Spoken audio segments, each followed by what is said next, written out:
Last time you worked on deep dive, maybe it's a big challenge. And we are live on deep dive, you just have to go on the record and upload it to Jim later. Trying to look at the deep dive from myself.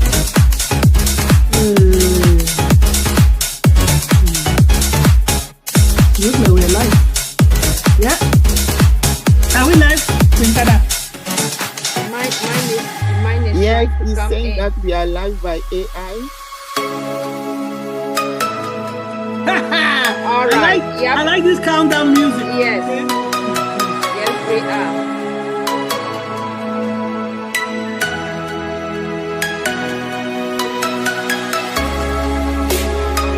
Yes, we are.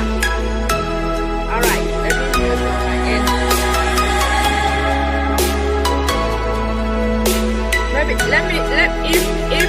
If those who are here can you hear?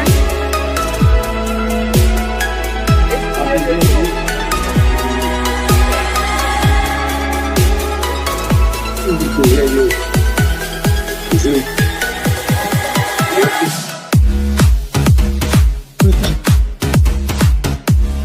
Just want to make sure now that my volume does not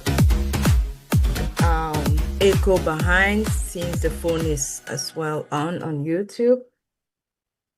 Yes, we are on. Oh wow. Dr. D, every day you make it special. That is beautiful.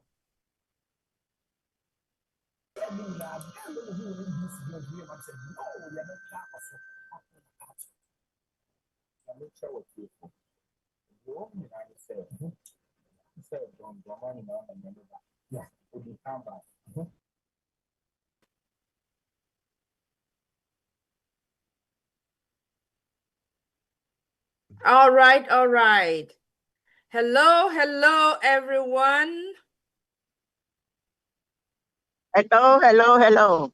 All right. I need to know that we are in and we are ready to go. It's the top of the hour. Thank you, everyone, for coming in. Yes, Kanla, we are in and we are ready to go. Awesome. All right. I don't know. Zoom is not allowing me this day to take the mic off. That's why all this week. So please just be mindful. I try to take the mic off, and when I say I don't want to allow, it doesn't let me. So be mindful. Just check. Please mute yourself. Should everybody all mute themselves, please, and only unmute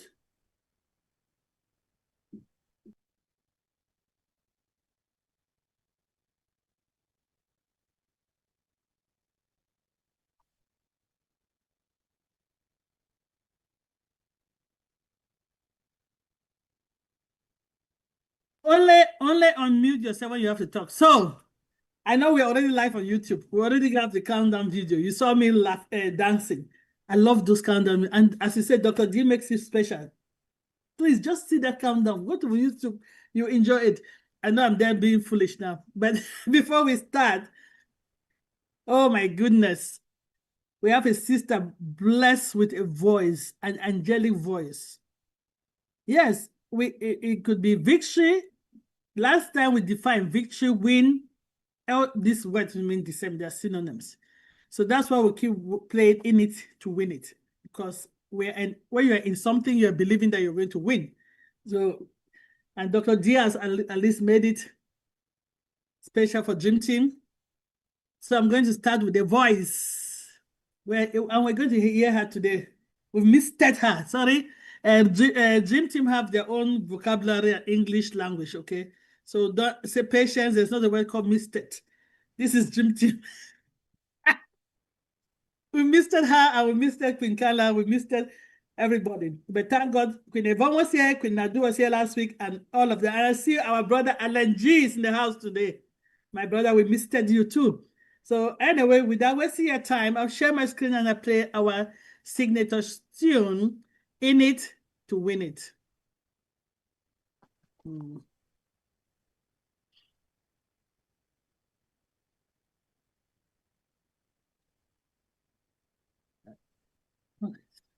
taking time to share. Okay, let's go. Let me know if you can hear it.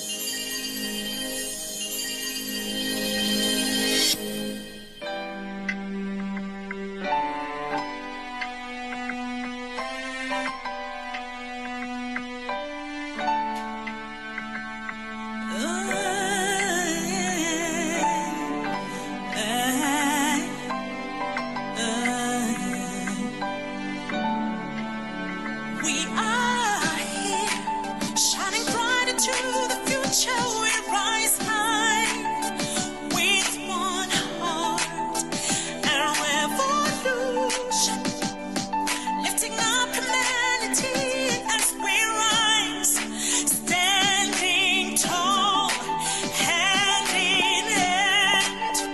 We are the unicorn, we are the stars.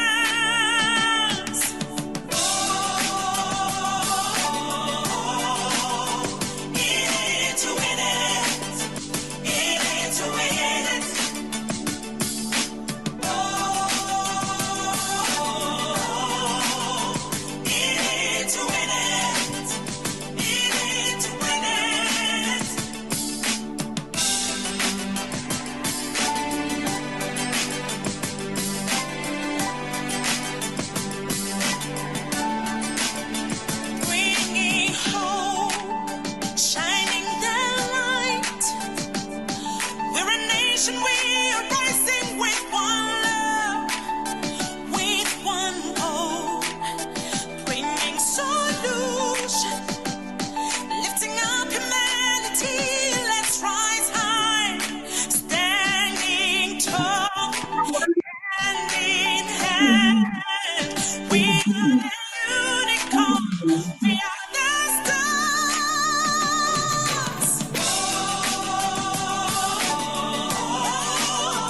In it to win it, in it to win it, to win it. In it to win it, in it to win it.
Stand clear of the closing doors, please. Yes. Stand clear of the closing door. What does that really mean? It means when you're in something, commit, get in before the chain lifts you. but we're not going to emphasize. But you can see all the webinars, the different topics. We've done topics from anything to anything, a complete suite, emotionally, physically, financially. Physically means health. We've talked about health here, and we're still doing that. We've done everything. And spiritually, because the word, we tend to link it. Anyway, we're not like preaching here, but we go back to the old book, which is the gold standard. We've done everything. And today we're going again to do some financial kitchen talk. But before we go to that, I want to say thank you to Queen Yvonne for filling the shoe, but our queen that had her voice. I don't have to introduce her. I just call her the woman with the voice. She's in the house today, and she's going to give us the word. So let's all put our hands together and welcome my sister, Queen Sister Lerato Shadare. Yes, I'm just glad to be here. I'm the one that should be like, yes, I'm here. Because, I always say being with family is so fulfilling. It's so, we sharpen one another. When I leave these meetings, for me, I just leave so full. So I'm just grateful. All I have is gratitude and appreciation for everyone here. I'm so glad to be here.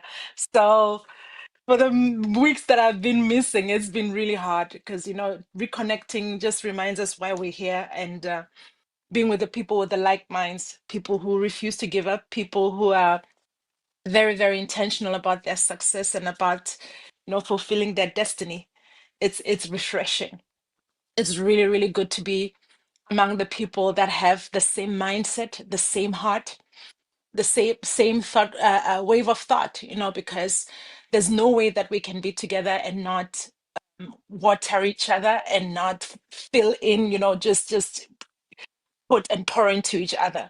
So our meeting is never, never, ever, ever without benefits. Right. So, and yeah, I'm so happy to be here. It's been really, really hectic. Like I told Dr. Patience knows what I'm doing right now. This is the busiest time of the year for me with everything that I'm doing, the projects and different things that I'm doing. It's the busiest time. Company celebrations, us going somewhere, all these galas and corporate gigs. It's really, really, really busy.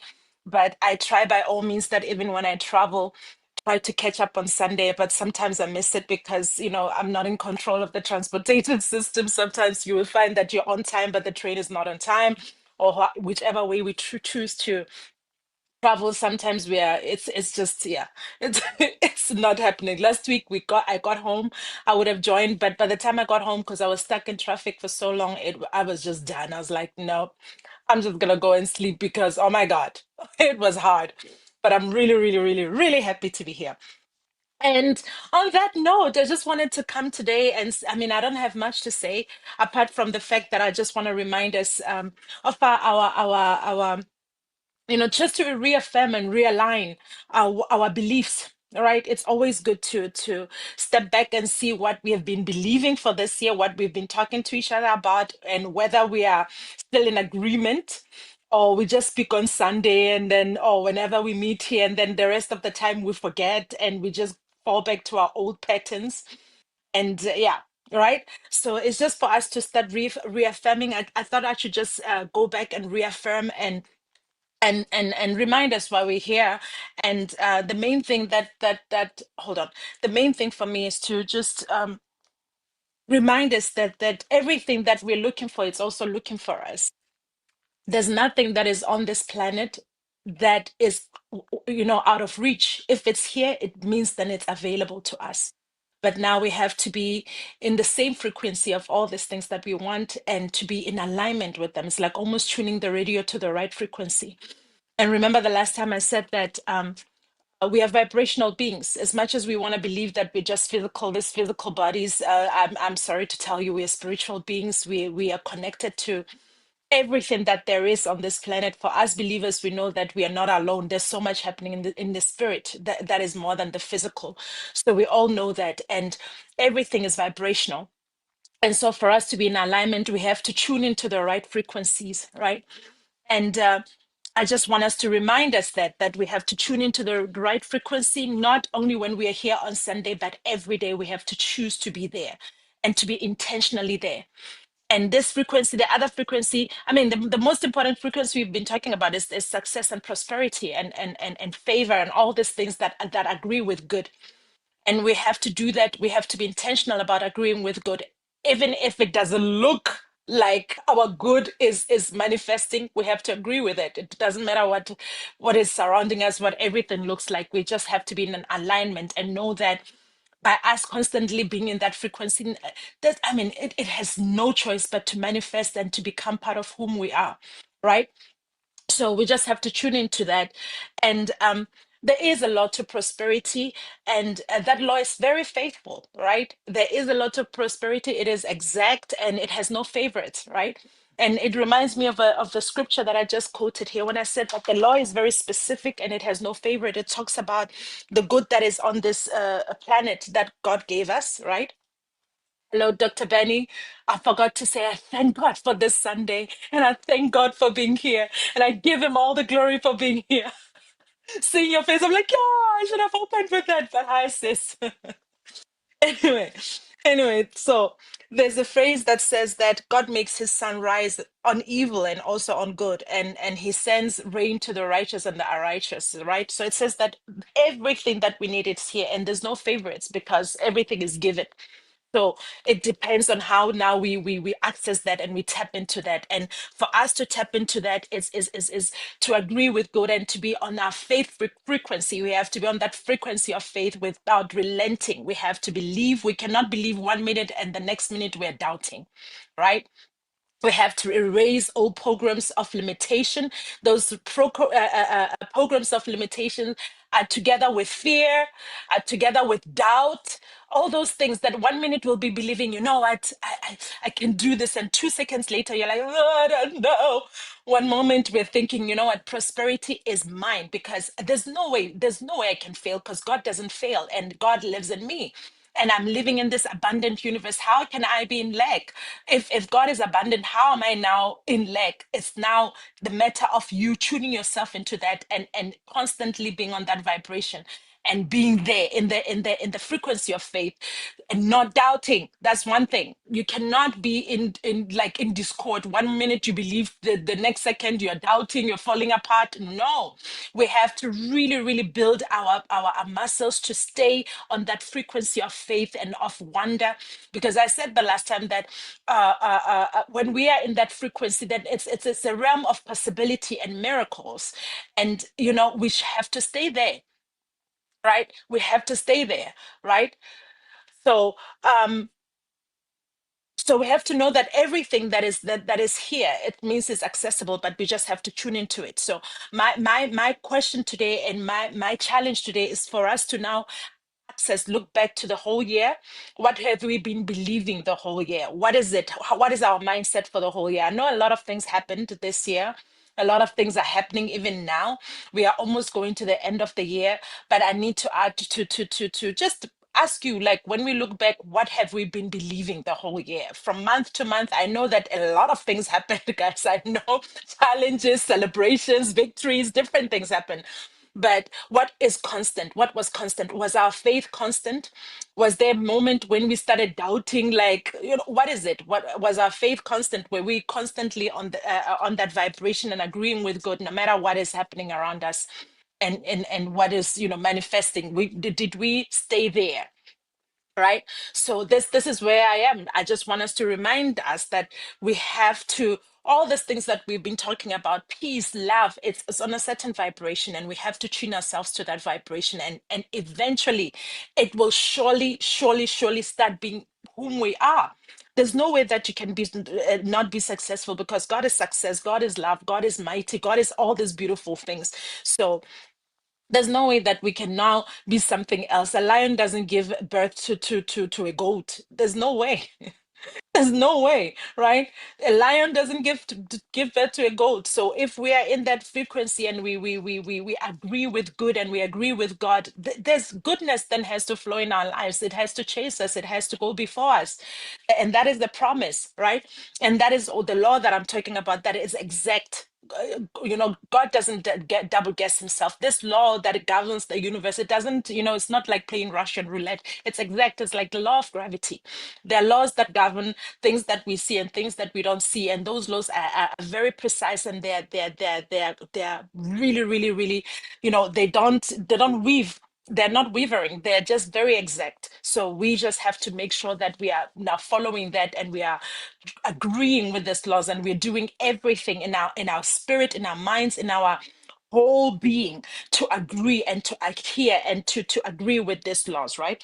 So as we look back, what is it? What has been being very loud in our lives this year? Was it fear or was it faith? What was the voice? What was the loudest? That was the loudest in our lives in this year. When we assess and we look back and we look at everything that happened, you have to question yourselves, like, what was the loudest voice? Was it the voice of faith, or was it the voice of fear? Right? And then now we have to say, okay, fine, if whichever one was, I mean, if we're honest with ourselves, whichever one was prevalent, if the other one was like 40% and the other one was 60%, how do we now, align completely, with the law of prosperity and fulfillment and faith? Right? So it's our personal homework. I'm doing the same. I'm reevaluating the whole year, and I'm asking myself, what was the voice that was the loudest in my life this year? Was it the voice of faith or fear? Right? So when we do that and we give ourselves an evaluation, we will surely everything that we're believing for, and if we agree with God, it will manifest. It has no other choice. Right? So everything that we believe, we said we are vibrational beings, our thoughts, our minds, everything has to be in alignment and in agreement to prosperity. And prosperity is not only one way. Prosperity and wealth is not only just one way. Prosperity comes in our lives in many, many forms. Even success, even how do I say, wealth? It comes in our lives in different forms. We might not. Some people would think when you say wealth, like I said, we've been talking about this for a long time. When you say wealth, you say money, but wealth is not only money. Wealth is peace. Wealth is joy. Finding that joy. For some people, wealth is just being able to sleep peacefully without, waking up and breaking their sleep. There are some people who don't sleep and they need rest. Their wealth of just, things that we take for granted, and we think that because we are just cruising in them. For some people, all these things come hard. For some people, to just be in peace, in perfect peace, and being okay, it's wow. Right? So when we have these things, sometimes we forget that they're blessings, and we forget that they're part of wealth, the wealth that we have, because wealth means wholeness. Every area of our lives is prosperous, and it's booming. That's what wealth is. So all this wealth, everything else that happened this year, we just look back and say, okay, fine, where the new year is coming, there's another wave of glory that is waiting for us. And like we agree here all the time that we have a purpose, we have so many things to fulfill. We still have so much to achieve. We still have so much to give. As long as there's life in us, we have so much to give. So, and I know all of us are here. The reason why we're here is because we are all about prospering. We're all about being in wealth, because we know that that wealth that comes through us and flows through us is to bless other people, is to enrich areas and places where we are, is to enrich our lives and everything around us. Right? I understand, my brother. Oh, my brother, somebody spoke about loss. I don't know. I couldn't read the whole message. Can you read it to me, Dr. Patience?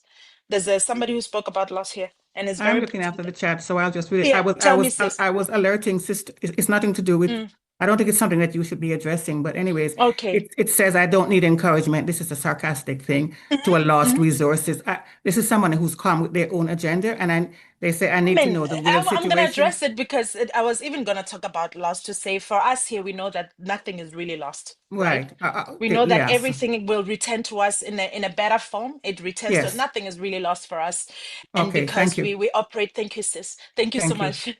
Yeah. And because we operate in faith and we believe so much in the law of prosperity, we know that nothing is really lost. It might look like it's something that is lost or we're losing, but nothing is really lost. It comes back to us in a better form. And because we are in that vibration, and we in that realm, we know Yes. that everything comes back to us, right? even things that we think we missed, we don't miss them. They come back to us in divine order, and they come back to us in better, right? Yes, So there's yes. no real loss. There's no real loss, guys. If you understand how life and the spirit works, you will understand that there's no real loss. Everything comes back. There's a full cycle, right? And there's the law of restoration. That law is very powerful as well, but you have to be in the same frequency. So we get you, my brother or sister that said that. I totally understand that you don't need encouragement, but for those who have an ear, they will hear. And those that this message aligns with, they will align with it, and they will know exactly what is meant by this message.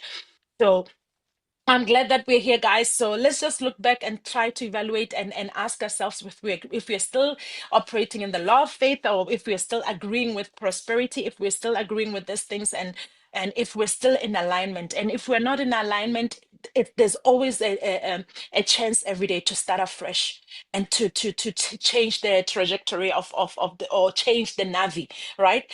Yes. If you miss your road, the navigation, if you set it to prosperity and you say this is where I'm going, even if you deviate, the navi will always pull you back to the road that you were intended to go to. It will Right. always tell you, make a U-turn, make a U-turn. You still have a chance to make a U-turn, to correct your course, and finally reach your destination. For some of us, that destination is just easy. We go bam from here to there. We don't make any, U-turns. We don't make any, we don't deviate to go somewhere. We get there from the, for some people it takes longer. The Navi has to yell at them 10 times. We said U-turn. Come on, just turn. Because what you want and where you're going is not in agreement. You said you want to go west. Why are you going north? Turn around. So we still have that. We still have an opportunity to start and Yes. follow the course of prosperity and for wealth and for everything, and agreeing with good. Every day when we wake up is a new opportunity to do that, to love well, to change the course and make a change, right? So we can make a change. So it's just about you. What do you want? Are you ready for that? Because all of it is available. Right. Second chances are there. When you wake up, it's a second chance. When you wake up, it's a second chance. It's another day to say, okay, fine. How do I turn things around? How do I make a different choice? How do I agree with good? How do I align? And yeah, so and then we have a chance to now it's change the direction. So that's it, guys. Today I just wanted to talk about that, to say when we look back, there's really nothing lost, guys. There's nothing that gets lost in when you're a spiritual person, you know that really gets lost. It might be a period of, maybe there's a delay, or but that delay is also not meant for you to how okay that delay doesn't it's that is not meant for you to fall apart and think there's a reason for it. Maybe it's a reason for you to be in alignment spiritually. There's so many things that, all these things in our lives, things that we think are obstacles, they're meant for to help us. When we go through that obstacle, when we look back, we'll realize, okay, I actually needed that time to breathe because I was not ready for what is ahead. I was not ready for this, or I was not equipped enough. I needed this knowledge, I needed this wisdom before I could reach to that place that I call there. So it's not really a break. It's not like something that was put in breaks. I needed to retank, or I needed strength, or whatever that you needed, that you think it might be delay. It might be a station that you need to pass before you get to your destination. So we all know this, guys, because we've been talking about this for a long time. So I just want us to just take that moment for yourself and think about the year, and think about what was your faith level. How have you been? Have you been agreeing with good? First of all, have you been constant and consistent in your belief system? Have you been believing right, or were you just swimming in and out of faith and doubt, in faith, doubt, faith, doubt, faith, doubt? Right? How can we just work together if we're not in agreement? How can two work together if they're not in agreement? So if you don't agree with good, we cannot now reap the fruits of good, guys. We have to plant the right seeds. We don't plant apples and pears on the same soil, on the same hole, and and think that we can't do that. You have to plant the seed that you want and water it and see it grow, and then you can eat the fruits, right? The seed starts first. So that seed of faith and being in constant faith and watering it will yield the results that you're looking for. And everything will manifest for us. That wealth, that abundance has no choice but to be a part of who we are and be who we are, because we have to become that. Our mind, our spirit, and everything is in agreement with that. So there's no other choice. How? Like I said, lion doesn't give a birth to a goat. There's no way. You cannot have faith and get something else that is opposed to your faith, right? It has to manifest. It has to manifest. So one last word about that faith is like when you say to this mountain, be thou removed, and you believe, all things are possible, guys. All things, not some things. All things are possible. That is the word. It is exact. It's not just a euphemism, or it's exact. That word is exactly what it is. So when we believe right and we agree with good, good has to manifest. Nothing else. There's nothing else to manifest but that good that we believe, right? So that's it. So let's evaluate our lives the whole time that I'm here. Because we're going towards the end of the year, I'm gonna be reminding you, I'm gonna be convicting you, I'm gonna be asking you, what have you been believing about yourself, about everything? What have you been believing? Are you dabbling in faith and then doubt and all that? What are we doing, right? So we have to believe right, guys, so that we can reach that place that we call there. Thank you so much. I love you so much. In case somebody didn't tell you, just know that I love you. Thank you. Didn't we miss that? If nobody told you I love you, just know that I love you. Thank you, my sister. Thank you so much. True talk. Life is so spiritual. And I don't want to dwell into that a lot, but no, in life, I don't know. Life is, if you really understand that life is spiritual, it is funny how you meet somebody that will change your destiny. Your destiny is already there. God created us, sent us with our destiny, right? But sometimes we're going the wrong path. And this person will just help you, nudge you towards your destiny. Yeah. It's God that will put people in your path. Yes. Okay? I see somebody is citing, Chidema is citing, I don't know if she's left or what, or is he? The names, I don't know, he or left, but I'm not going to dwell on that. Why are we here? That's what she's trying to ask. Yes. I come here every Sunday because I get blessed. Amen. I get blessed. I get blessed with knowledge that can impact me in different ways. Mm-hmm. I get blessed with a mindset that will make me stronger. That will improve my self-esteem. That will make me know that there's nothing impossible for me to do. That's a blessing. And if I take that and apply it, and it betters my life, then we get something. I think that's what I just want to say. When my sister said, all is not lost,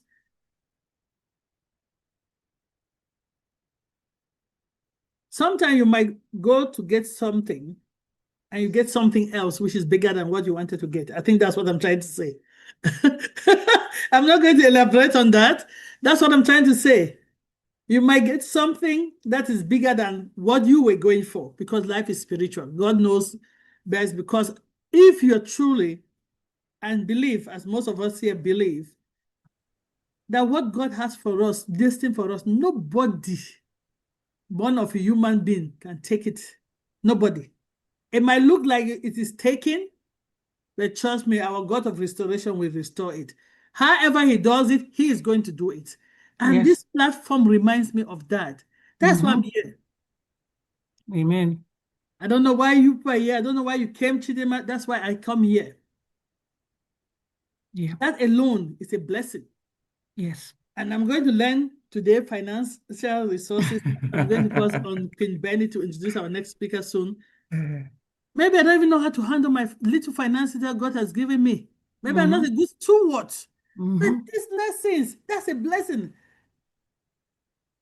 Maybe through all this financial talk, through all this holistic, when I say holistic, we're doing body, soul, and spirit. Yes. Maybe I'm already rich, but I don't know, because I don't know how to even handle this, be good steward of what God has given me. That is a blessing coming here to go. Amen. Amen, Think outside sister. of the box. Yes, Apply some of this knowledge. Maybe that's all we need. that's right. I don't know. I'm not, That's right. Amen to but that. I believe that we're Amen. not wasting our time here. That's why I come here.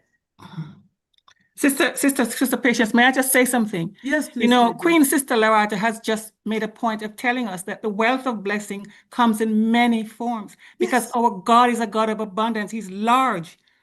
Don't look for just one thing. He's not just one thing. He can bless us as individually as we are, 8 billion of us on this planet. And he can bless us in any way that we're to be blessed. So let us not focus on one closed door or whatever. That Exactly. is what That's she it. just spent that whole 25 minutes saying. That Please. is exactly what I'm saying, Queen Sister Yvonne. You've just sum it up nicely. Yes. And I don't want to be so cliche about it. I know our initial reason of coming, and God bless us to form a family. And people have been blessed one way or the other through this connection. I'll leave it at that. And Queen Dr. Benny, if you can introduce our next speaker, let's not be discouraged. The blessings. And I think either Sister Yvonne or Sister Lerato on this platform has told us that if we look at the good books, yes, there's a God of the 11th hour, don't get me wrong. There's God of instant miracle, don't get me wrong. But typically, our God does it through a process. You know why? Because he doesn't want us to say, I did it.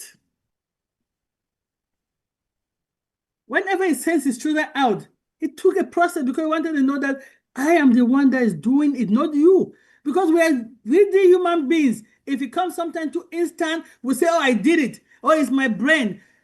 I try to remind myself, not all the time, and we're all sinners, and remind my children that if you have an A, you did not do it. God did it for you. Yes, you went and wrote the exam. Yes, you study. Okay? I try to remind myself that. I am not saying that I'm perfect. We're all sinners. That's why he sent his son to come for our sake. But if we remind ourselves, anything that we do in life, if you drive from point A to point B, say, God took me there. Once we can remind ourselves that it's not us, it will be better for us. That's why everything that the children of Israel got, the children of God got, it had to be a process. Because if not, they'll say, I did it. Yes. And they'll be very arrogant about it and nonchalant about it. God wants to make us know that he is the one doing it. Even us sitting today, breathing this oxygen, he is the one that gave us permission to get up today. If you actually have a good night's sleep, do you know what happened? Yes. Basically, there's a period in your life that you sleep and you don't know what is going on. You don't have any control, but you get up in the morning because God wants to tell you that, my dear people, I am in charge. So let's just calm down and keep trusting. How about you, Queen Benny? I don't want to make this a sermon, but thank you, my sister Lerato. That is a beautiful, beautiful mindset. If you don't take anything as a year is coming, let me just say one thing. This is a period that a lot of people lost hope. And because we have done that to ourselves. Oh, I don't have this type of shoes. Oh, I don't have this type of car. Oh, give me this gift. Oh, craziness. Between now and the end of the year is craziness. Okay? I thank God I don't do Christmas shopping. Let me just put it out there. If I want to come in school, fine. I train my kids right from the beginning. There's no Santa. Mommy and daddy has to do it through God blessings. Please, let's have that spirit of contentment. A lot of people pray for them. I'm urging all of us now, for the three of us, before we go to the presentation. If anything you can do, pray for your fellow brothers and sisters for the spirit of contentment during this period. Reach out to people that are lonely so that God is with you and I'm here. Please, that's all we should do, and start worrying about anything else. How about you, Queen Benny? Greetings! Happy Sunday! We have to be happy, right? Before I introduce my queen, I just want to take this moment to thank our Heavenly Father for bringing each and everyone this afternoon, evening, or morning. It all depends upon your location. There is no one like our Heavenly Father. The air that you breathe, are you guys paying for it? No, you're not. But there are a lot of people in the hospital. and they are paying for this air.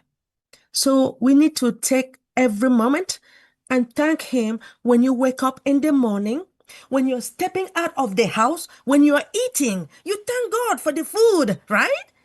Well, anyway, before I also introduce my queen, I want to say, Queen Lerato, thank you so much for this amazing mindset. I appreciate you. I love you. Without our God, we are nothing. Thank you so much for this mindset. All right. Do you guys know the person who is going to be presenting? She has been in this community for quite some time.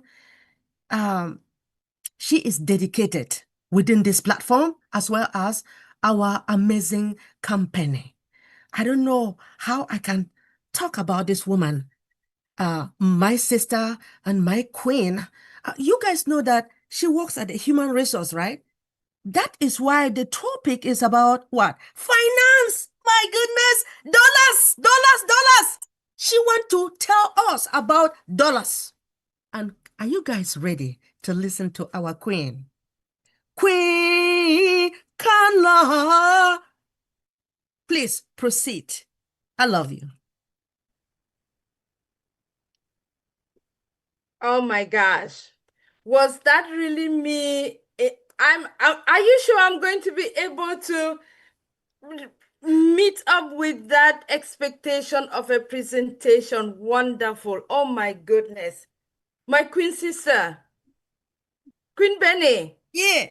That was beautiful. That was lovely. Thank you for the compliments. Thank you for everything. And your joy and your smile and your love is infectious. We appreciate you and we love you too. I love you too. Thank you, sis. Thank you, sis. Wow. I can see the excitement already from everyone. Queen Lerato, what a wonderful, inspiring presentation. I mean, what else can I add to what Dr. Pat has said and Dr. Benny and all the comments, Queen Yvonne, everyone has nailed it. It was just so relatable. As you were talking, I wrote down a few points and I am going to see how I can be able to use that with our topic of presentation today. Because we are going to be having a kitchen table conversation. This is going to be a format where we take it to our kitchen table. Like we talk, like family, father, mother, children, sisters, brothers. You share your experiences, your financial experiences. And you hear from your brother, your sister, or you listen from your parents. What has been that for you in your life?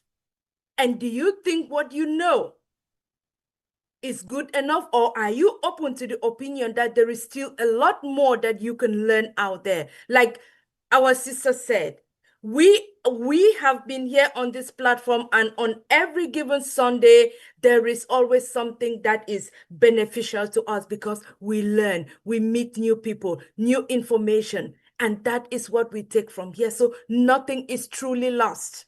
Our queen just told us it may take a long while, it may be a long journey, but nothing is truly lost. But the question is, in the present, what is going on? Are you taking the moment to learn? Are you taking the moment to prepare yourself? When that love, when that blessings, when that prosperity comes your way. And that is no exception to our financial education. Yes, DrJohn Ajongwen has been a wonderful mentor, a wonderful a king and brother who has been presenting to us here. And so I am just joining this also. And I think, let me not leave out Queen Aisha. She has also presented in the past on this platform on finances. So yes, I am just coming in so that we continue educating ourselves. And so that is what we are going to be talking today, but we want to bring it to our kitchen tables. We make it about us, our experiences. And so permit me at this time to present my, to put on my slideshows. And Queen Benny, please let me know when you see it come on screen, so we can begin and we can go right straight into it. And please be ready. It's going to be a conversation, it's going to be a dialogue. So walk with me on this.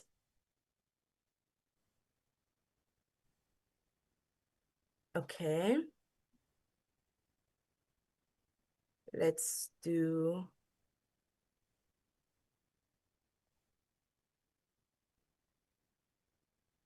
our slideshow. Okay.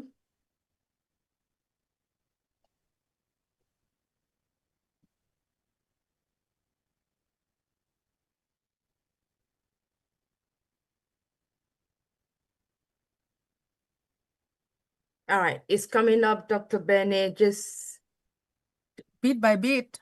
I think you just have to put it in slideshow.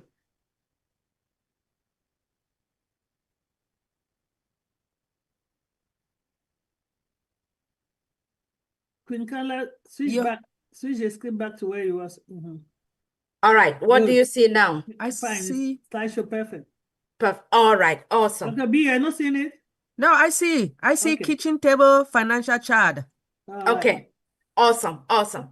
All right, so thank you so much, everyone. So before we begin, I would like to Perfect. share this disclaimer that this is only for informational purposes. The content, what we are going to discuss here today, whether it's the material, whether it's reports or data that you will see as we continue with this series, the information will only be for educational purposes only. It is not going to be any legal advice or tax investment, but if you need any of that, then the recommendation is that please consult a financial advisor, someone who is qualified, someone who is licensed to do that. And also, and if we get to that point, then we have people that we can redirect as resources. So, but as we move forward, this is just for the educational purposes, and we will be ready to answer your questions that you may have. All right.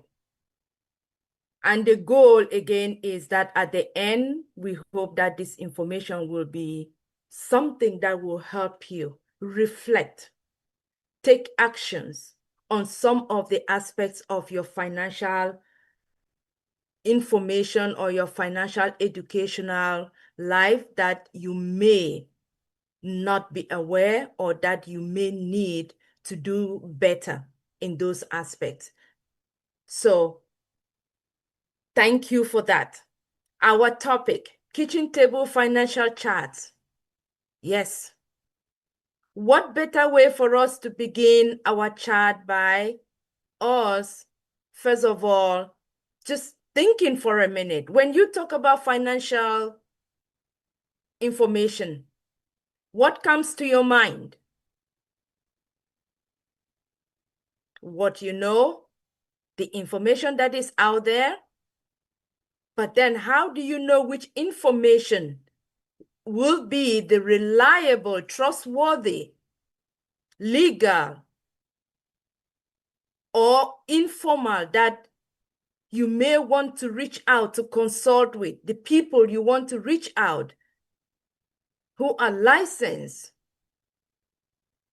who will be the advisors or the advisors? Those are some of the brainstorming that goes through your mind. How do you get this information? So what you have on the screen are just a couple, but these are some of the information sources where you can go and read about financial information. Whether you're talking of a lifetime income, whether you're talking of protecting your income, whether you're talking of long-term care, whether you're talking of life insurance, whether you're talking of estate planning, whether you're talking of college funding and planning, whether you're talking of business and opportunities. I mean, any information that you may know or that you need, visit one of these sites to do your research and to learn more information about them. Now, you realize that here are just some examples from the government sources. You know some, you may not know some. So for those that may not know, this is an opportunity for information sharing where you can go back and then you have a look at them. And I know many of us are familiar with the mymoney.gov or the FDIC, which is the Federal Deposit Insurance Corporation. And then that is the abbreviation, and or you have the American Institute of Certified Public Accountants. So each of these will give you the different types of information or the different sectors within the information that you may need to read up upon. And so I will urge that you go back and you find time and you research and you find out where, and depending on your needs analysis, your financial needs analysis for the information that you want to get. Now, this does not mean we are leaving out private or non-governmental organizations. There are some, there are others that are out there, but this list is not just conclusive of everything. So you may find others out there. Now, the next slide is just to give you more information on, you have other informal information sources where we get our financial information. I know some of you are already smiling and laughing, say, ho, ho. Yeah, but we do that on a daily basis, right? How many times do you seek for financial advice or financial guidance from a family or a relative? And if you are not aware, yes, sometimes it works, sometimes it doesn't. I'm not here to tell you that it doesn't work, because sometimes it helps. But again, when it comes to your decision making, I leave that to you to make the best judgment and make sure you do what is right for you based off of your needs, and go with caution. Friends and community members. How many times, I'm sure some of us eventually will share with us, friends or community members that you've gone to them to seek for information. Now, the question you should be asking is, are they licensed? Have they been trained? Are they certified? Are they in the industry to be able to provide you with that information? Or even when you look at themselves and what is going on around them, the person giving you the advice, do they look like they are implementing the advice that they are giving you, especially when it comes to your finances? Or you visit blogs and personal websites. All of these are the different options, the different choices that we all have. You go to your fellow student, if you're a student, or your peer, and you ask for advice. Or sometimes you seek for lending, to lend money from local money lenders. We know all of this. There are so many, hundreds of them out there into the community. And we use them as our sources of information. And these are just some of the informal information sources that we use to seek for financial advice. And I think the most interesting one I realized is with the coming of the AI technology, ChatGPT. Oh my God, you will be amazed at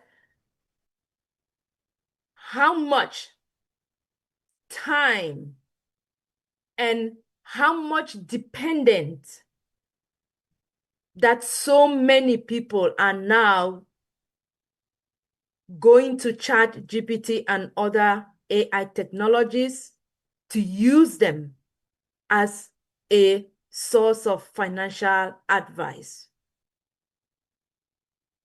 They use it as a friend, a mentor,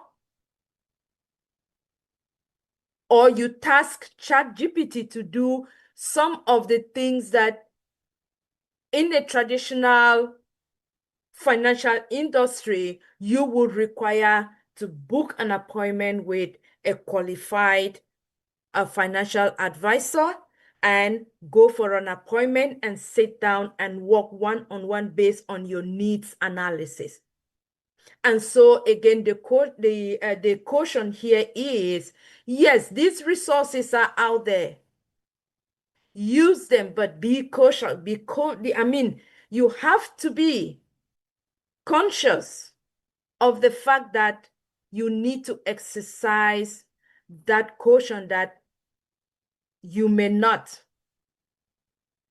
be in a place where it is guided by regulations, state or federal.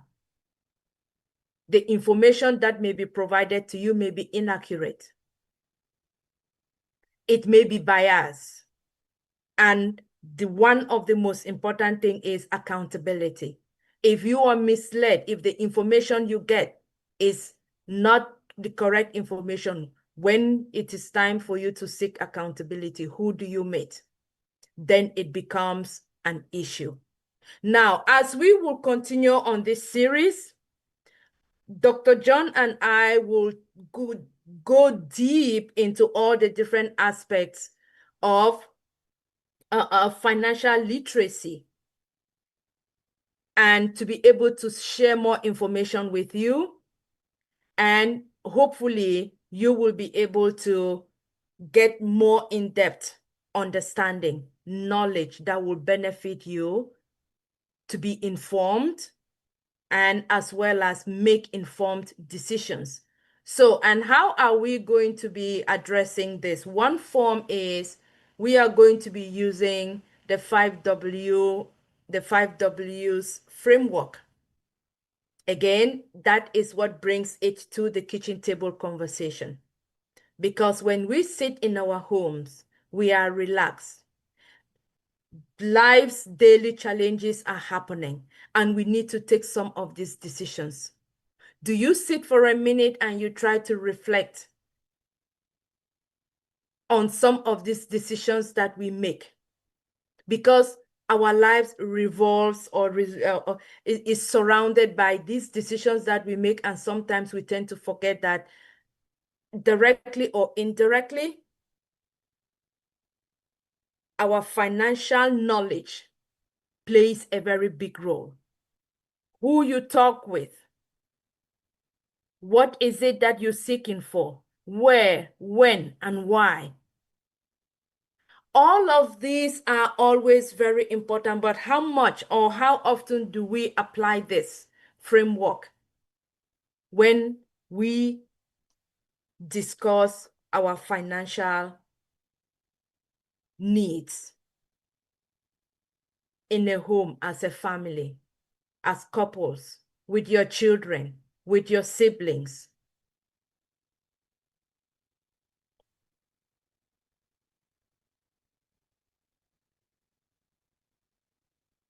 I have added a few examples at the bottom for us to use. And we are just going to, I'm going to talk on a couple, and then I am going to open up the rest of the time, because I really want to hear from you. What have been some of your experiences with your children, with your siblings, using this framework? And so you can be able to see where you've done well and where you need to do better. Let's take, for example, you want to purchase a car. Do you sit and ask, who is the car for? who will be driving the car? Is it only the parent? Is it only the mother? Or is it only for your children, your adult children? And you're actually having that down. Everyone is involved around your kitchen table, because you want to make it as clear as possible, and so that everyone has the understanding and at the same level of understanding. What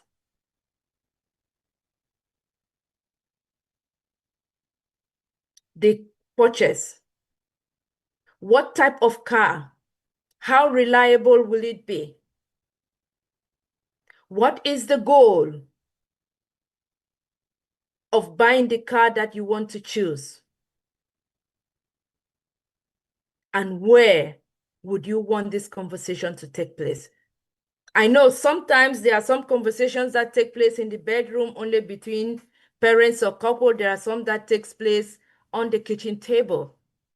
Which one works best for you based off of whether it's buying a house, buying a car, you're talking about college tuition, vacation, or you're teaching your children how to use their credit cards, or you're talking about the needs versus wants, or you're talking about long-term planning, your financial goals. Where will be that warm, welcoming environment where everybody will feel at ease and be engaging and have that understanding that this is also important? We come from a culture where finances is not something that you discuss. You don't even know. You never knew where your parents or your one of your parents work. You just knew if, for example, if my I know that I have my aunts and my uncles that are teachers. That's all I know. You ask me anything about finances, where they work, what they do, as a young child, I did not know any of this information. But then the question is, why should I be interested? How does it impact me?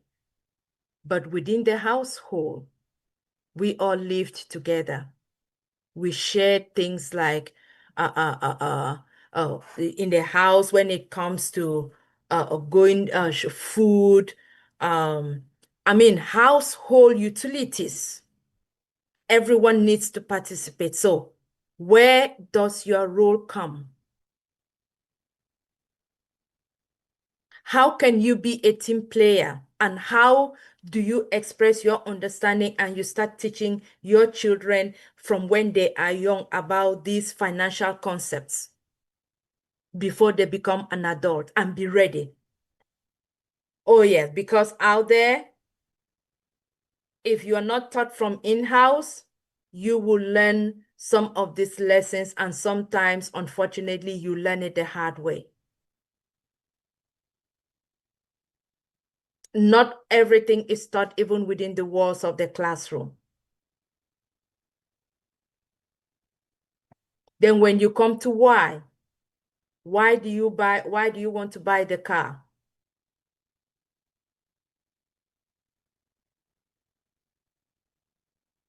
Do you take a look at, okay, when you purchase the car, will you be able to maintain it? The repairs, you have put into consideration all of that. The affordability, who will pay for it?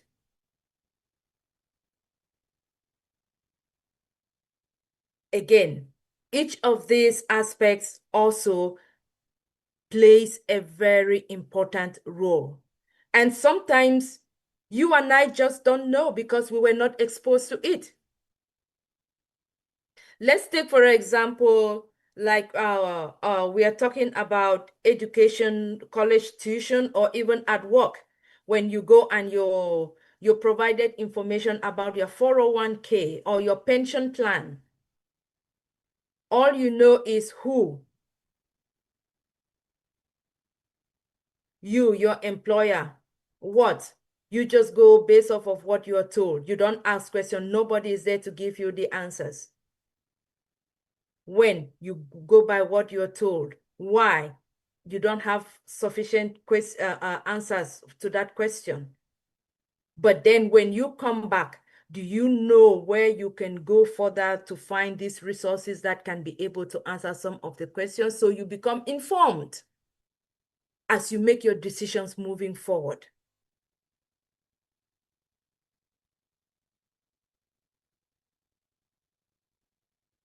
How do we teach our children to use money when we give them money, when we are training them to use money? Do you just give them their allowance, and when they come back and say they've used it, and you just go ahead and give them the next time without finding out what did they use it for? What was the expense? Do they need it? Or is it a need or a want?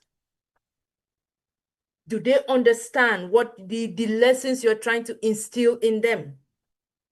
Whether it's pocket allowance or whether it's credit card, or we call it, I use pocket allowance, but it's what we call your monthly a pocket income. Pocket allowance is how we call it back from where I grew up as a young girl back in Africa. We call it pocket allowance. Do you make them feel like they can just go and use the money and come back without having an understanding? Or the goal is for you to start teaching them at that moment? I'm sure each of us will have real life experiences that you are going to share with us, so you can be able to learn from each other's experiences when it comes to applying this framework to have a better understanding of how you can get out there, get financial information, or reach out to certified financial advisors for your information, and be able to do that based off of your needs and your wants. And so for this first session of our presentation, I think we will spend the rest of the training now in a dialogue. And please feel free to raise your hand, share with us, or if you're not able to raise your hand, enter your experience in the chat, and let us now get into the conversational part of this presentation. And then we will come back and be able to round up, and then we will go deeper for part 2. All right. Can we open the forum to our conversation and dialogue?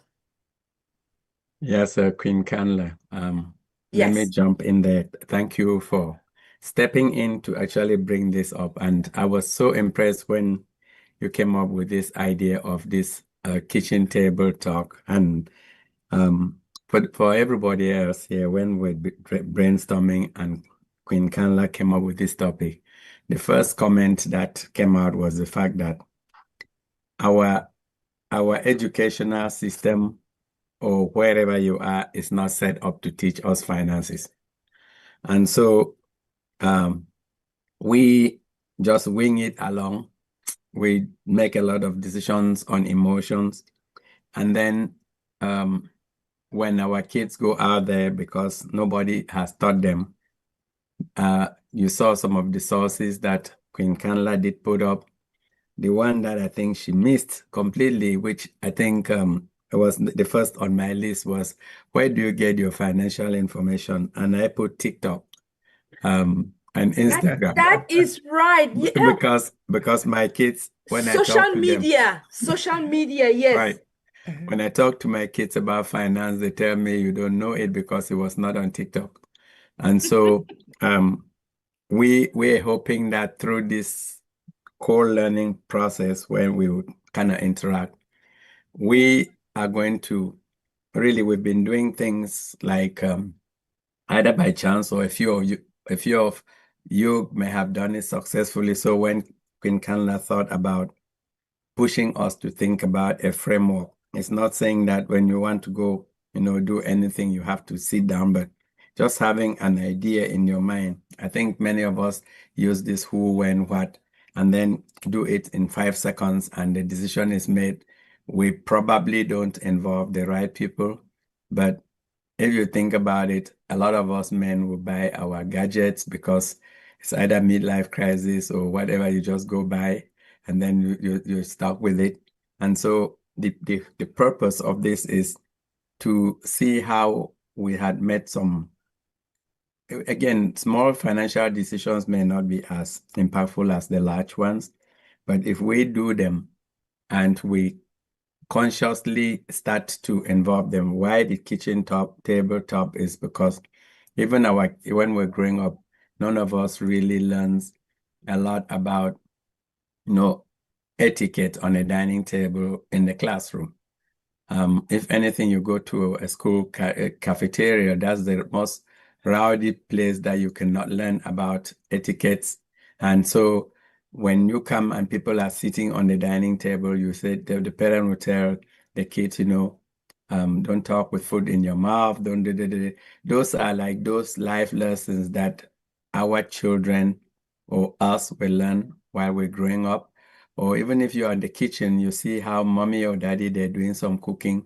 You learn some of those recipes by observing. And so if we consciously incorporate our financial discussions as part of our kitchen top discussions, then we would stand a bit of a chance of, let me say, rescuing the future generations from all the fluff that is out there, and hopefully we'll be able to provide them with a better foundation to make the right financial decisions for themselves. So that is really the angle of which when we talk, and Queen Kanla said she was gonna start this and bring it up, and so I think I'm so glad that you stepped up here, and I'll be very interested to hear how other people have been making their financial decisions, whether it's just mommy who makes it and then announces it, or daddy just drives home and said, I already bought it, so sorry, you can't make any decision. Or if you're like my kids, they think that the ATM machine is all you just need is to be able to have a PIN number and you can get unlimited amount of money from there. So I'm gonna stop, and as you say, let's talk as a family on our virtual dining tables here. Wow. Thank you. Thank you so much, Dr. John. Appreciate it. Thank you. Thank you. You nailed it. Thank you for that. Oh my goodness. How could I have left out social media? I would have thought, I would have really sworn that I had it in there, but thank you for catching that. Very, very important, especially for the young and the children, because hey, the phone is everything now. And to be honest, all across social media, TikTok, Instagram. Now it's like every young person has become a financial advisor. Absolutely. And again, the question is, we want to take that with a pinch of salt, because you need to be cautious. We are not also saying that there are legal organizations that or companies that also have their TikTok or their Instagram or their Facebook or their YouTube pages. Yes, those ones are there, but we are talking at those that out of nowhere, and they are given financial information just because they just picked up that information from there, where it's just be cautious about it. So thank you, Dr. John. Yes, over to you, Queen Yvonne. Just before I get started on the financial part, I want to just say that the reason you could probably overlook it is because it's become so ubiquitous. It's just so everywhere. You take it for granted. You just assume that that's going to be part of the narrative, right? Social media, you can't get rid of it. And as you said, it's not always the best place to get this or any other kind of information for that. But AI, for instance, when you search, it does tell you at the bottom, it always has that disclaimer. AI can make mistakes or whatever, right? So be aware of that. But so this topic is so wonderful and so large, it could take the rest of the year or into the new year. So thank you, Queen Kanla and Dr. John. To your point, so for instance, I'm going to take buying a car, for instance, right? Mm-hmm. And one of the instances you gave was where parents or your adults, well, I'm going to say parents in my thing, they don't tell you anything about what they're doing, you know? Mm-hmm. So I decided to go the other way, right? When I was raising my daughter. So she's very astute and very diligent, and I thank God for that. She is a financial maven or diva or whatever she's good. I'm proud of that. But it doesn't come easily, right? Because Yes, you have to back it up with examples. You have to be living it first. correct. You know what I mean? You can't just be telling children, child, but you know what I mean? You can't just be telling young people nowadays, do this because I say so. It's not going to work anymore, Mm-mm. right? Yes, So buying a car, for instance, you went through the who, what, where, and it's true. Who is this car for? Like they have to see you saying, oh, we want to buy a car, we, the parents, the adults, yes, but we are going to do this next year at this time because a bonus is coming, whatever, so that they don't upset the financial stability of the home. Because if the car is running and they're just buying it for mm-hmm. aesthetics, it's time for a new car and it can actually wait, then yeah, you're going to say that, and the children can hear that. It's not a Yes. secret thing. It's not a shame. Mm-mm. It's teachable moments that you have in your life, right? So Correct. you're buying it because this one has the what could be, this one might be costing too much in repairs, right? Yes. But still, it's better than actually the outlay of the kind that you might want, right? Mm-hmm. So Mm-hmm. you're managing. And then, of course, where you're going to buy it, well, that will come with Yes. more research, right? Yes. What at the time you will have to find out where the best places are and things like insurance and upkeep and maintenance and all those kinds of things. And as I said, it's going to be next year. And you're buying Mm-hmm. it because this one is still running, but at some point it's going to be defunct, right? As right, Queen Eva. So Yes. I'm just choosing the first one. And it's the same thing with the house. You would run through all those things. In Canada, we don't have that many hospital bills because we have the universal Healthcare. healthcare, right? Mm-hmm. But Yes. we will have them. And so all these things are all teachable moments and they all can be done around the kitchen table. This is a fantastic topic and I thank you. So I'm going to get somebody else to have another chance. I don't want to hog the whole.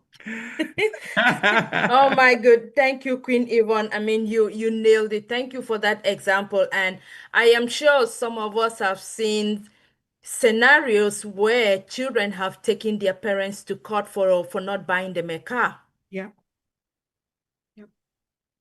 And then you begin to ask, okay, where did the training or the financial education, where did it get lost along, from you raising your children? You get to the point where you legally go to the court to sue your parents to buy you a car.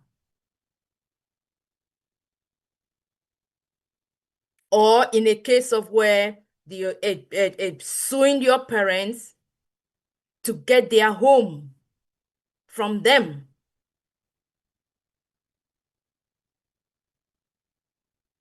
So these are real life scenarios or examples where the teaching moments begin from our kitchen table.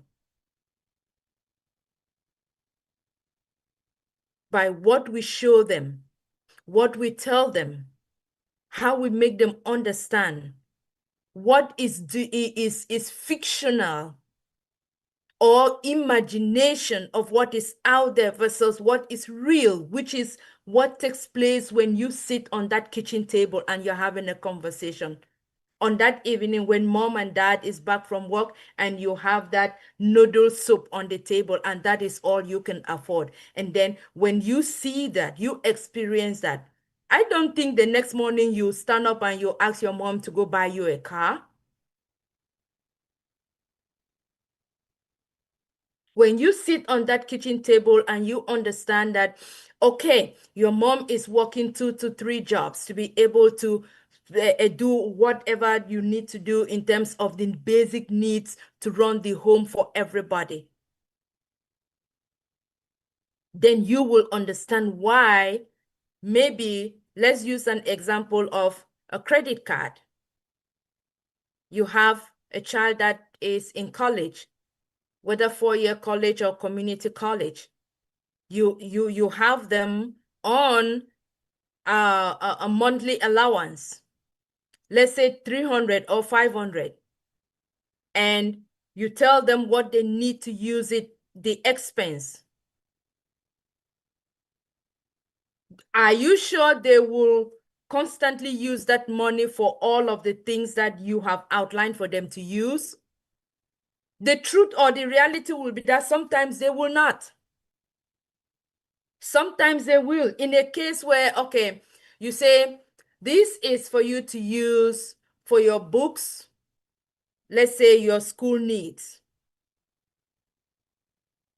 And then you go, it's only 2 weeks into the start of the academic year, and they are coming back home with an empty card. They've exhausted that money already. And they're asking you to put money into the card for them to use. And then when you ask, what did you spend the money on? I went on shopping. I needed some clothes. I needed some food. I'm not saying they cannot buy this, or I'm not saying that is not relevant or that is not what they needed at that time, but you said it should strictly be for school needs, which will include books, all other accessories, maybe buying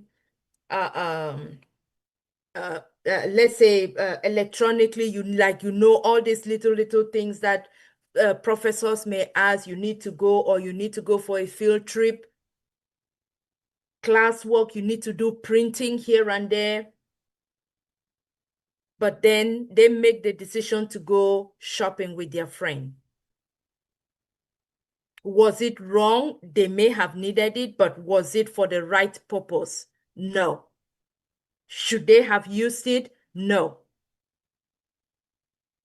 But then that money is gone. So how do you come back and you try to teach them and let them know that this was meant for this? And if you needed that, you should have come back and say, I need some clothing. And then the parents will figure out, okay, you go ahead and use your card, or we will give you the money to go and do shopping for your clothing, which is separate from your school needs. So I would like to hear if any other parent or those of us who are here have had experiences with that example.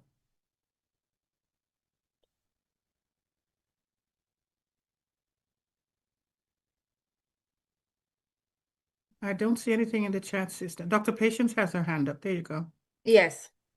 No, Queen Kanla, I don't know why it's only, is it for us as well? Because that is where I fail. Everybody. That is why I fail all the time. That's why I say come here for reminder. And what do I mean? I leave my house. Sometimes I don't even take a shopping bag because I want to discipline myself. I say I need one item. And I say one item is what I'm going to get. By the time I come back home, I have a cart full. And I've been telling myself, trying to work on what you're saying, the discipline of managing budgeting, right? Yes. And this is why we need this conversation to remind ourselves. And I can tell you that I'm very proud of myself. I'm not there yet, but I'm getting better. I'm getting better because I've actually gone to the store and come back, and my bill was just $20-something. I was so celebrating, but I still bought more than the one item. I am getting better. And this is really the stewardship I'm saying, that we think all is lost, but sometimes we have to come here and remind ourselves. I'm getting better, but I'm not there yet. I'm telling you, now in New Jersey, they don't give plastic bags, right? And yes. At least the good thing is I don't like to waste my money to buy the bags when I know I have shopping bags at home. Yes. So I'm going to the store, so I'm going to get one item. I don't take a shopping bag because I don't want to be tempted. But I still see myself buying more than one item. especially us women. And this is not clothes for me, right? This is like, oh, we need this food, we need this. I think we need this butter. Oh, I think no, but that is not what I went there for. Oh, I think tomatoes, I need tomato, maybe I need onion. I went for one thing. I'm getting better. I'm not there yet. So I just want to tell you that it's not only the children, they are worse, the teenagers. So I have to really keep telling them. But Yes. even us, the adult. Oh, it's on sale. My husband used to tell me that you did not save money, you spend money. There's nothing like sales. Was it free? No. So did you spend?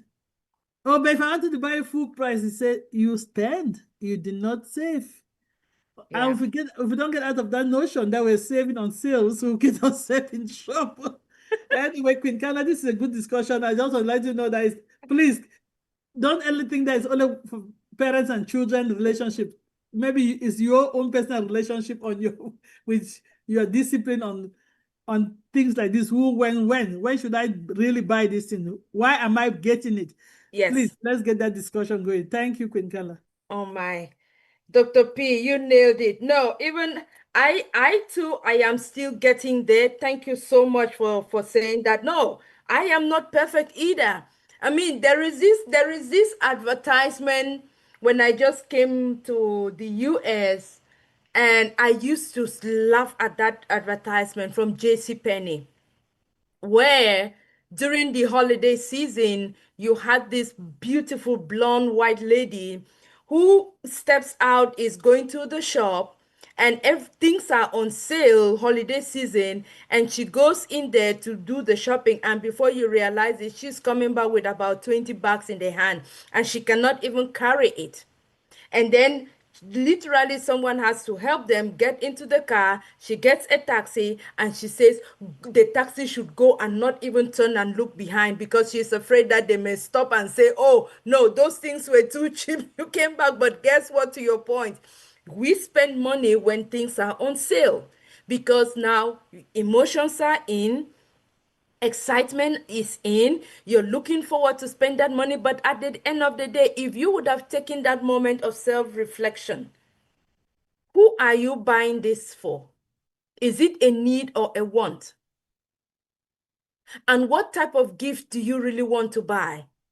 Where will be for you to go and buy it if you have decided that yes, you really need to buy this?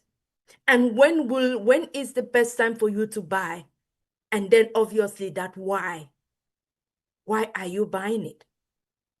And so you keep your budget under where you know that you can, where affordability is good for you, and accountability will be there at the end of the day. So yes, all of us are going to be in this journey I'm sure, for the rest of our life, for as long as we continue, because everything will revolve around that. So thank you, Queen Dr. Fad. Yes, I see. Is that our King LMG? Your hand is raised, please. No, it's Queen G. It's Queen G. All right, sorry for that. I only know G, and it's our king. So thank you for that correction. Did we lost her?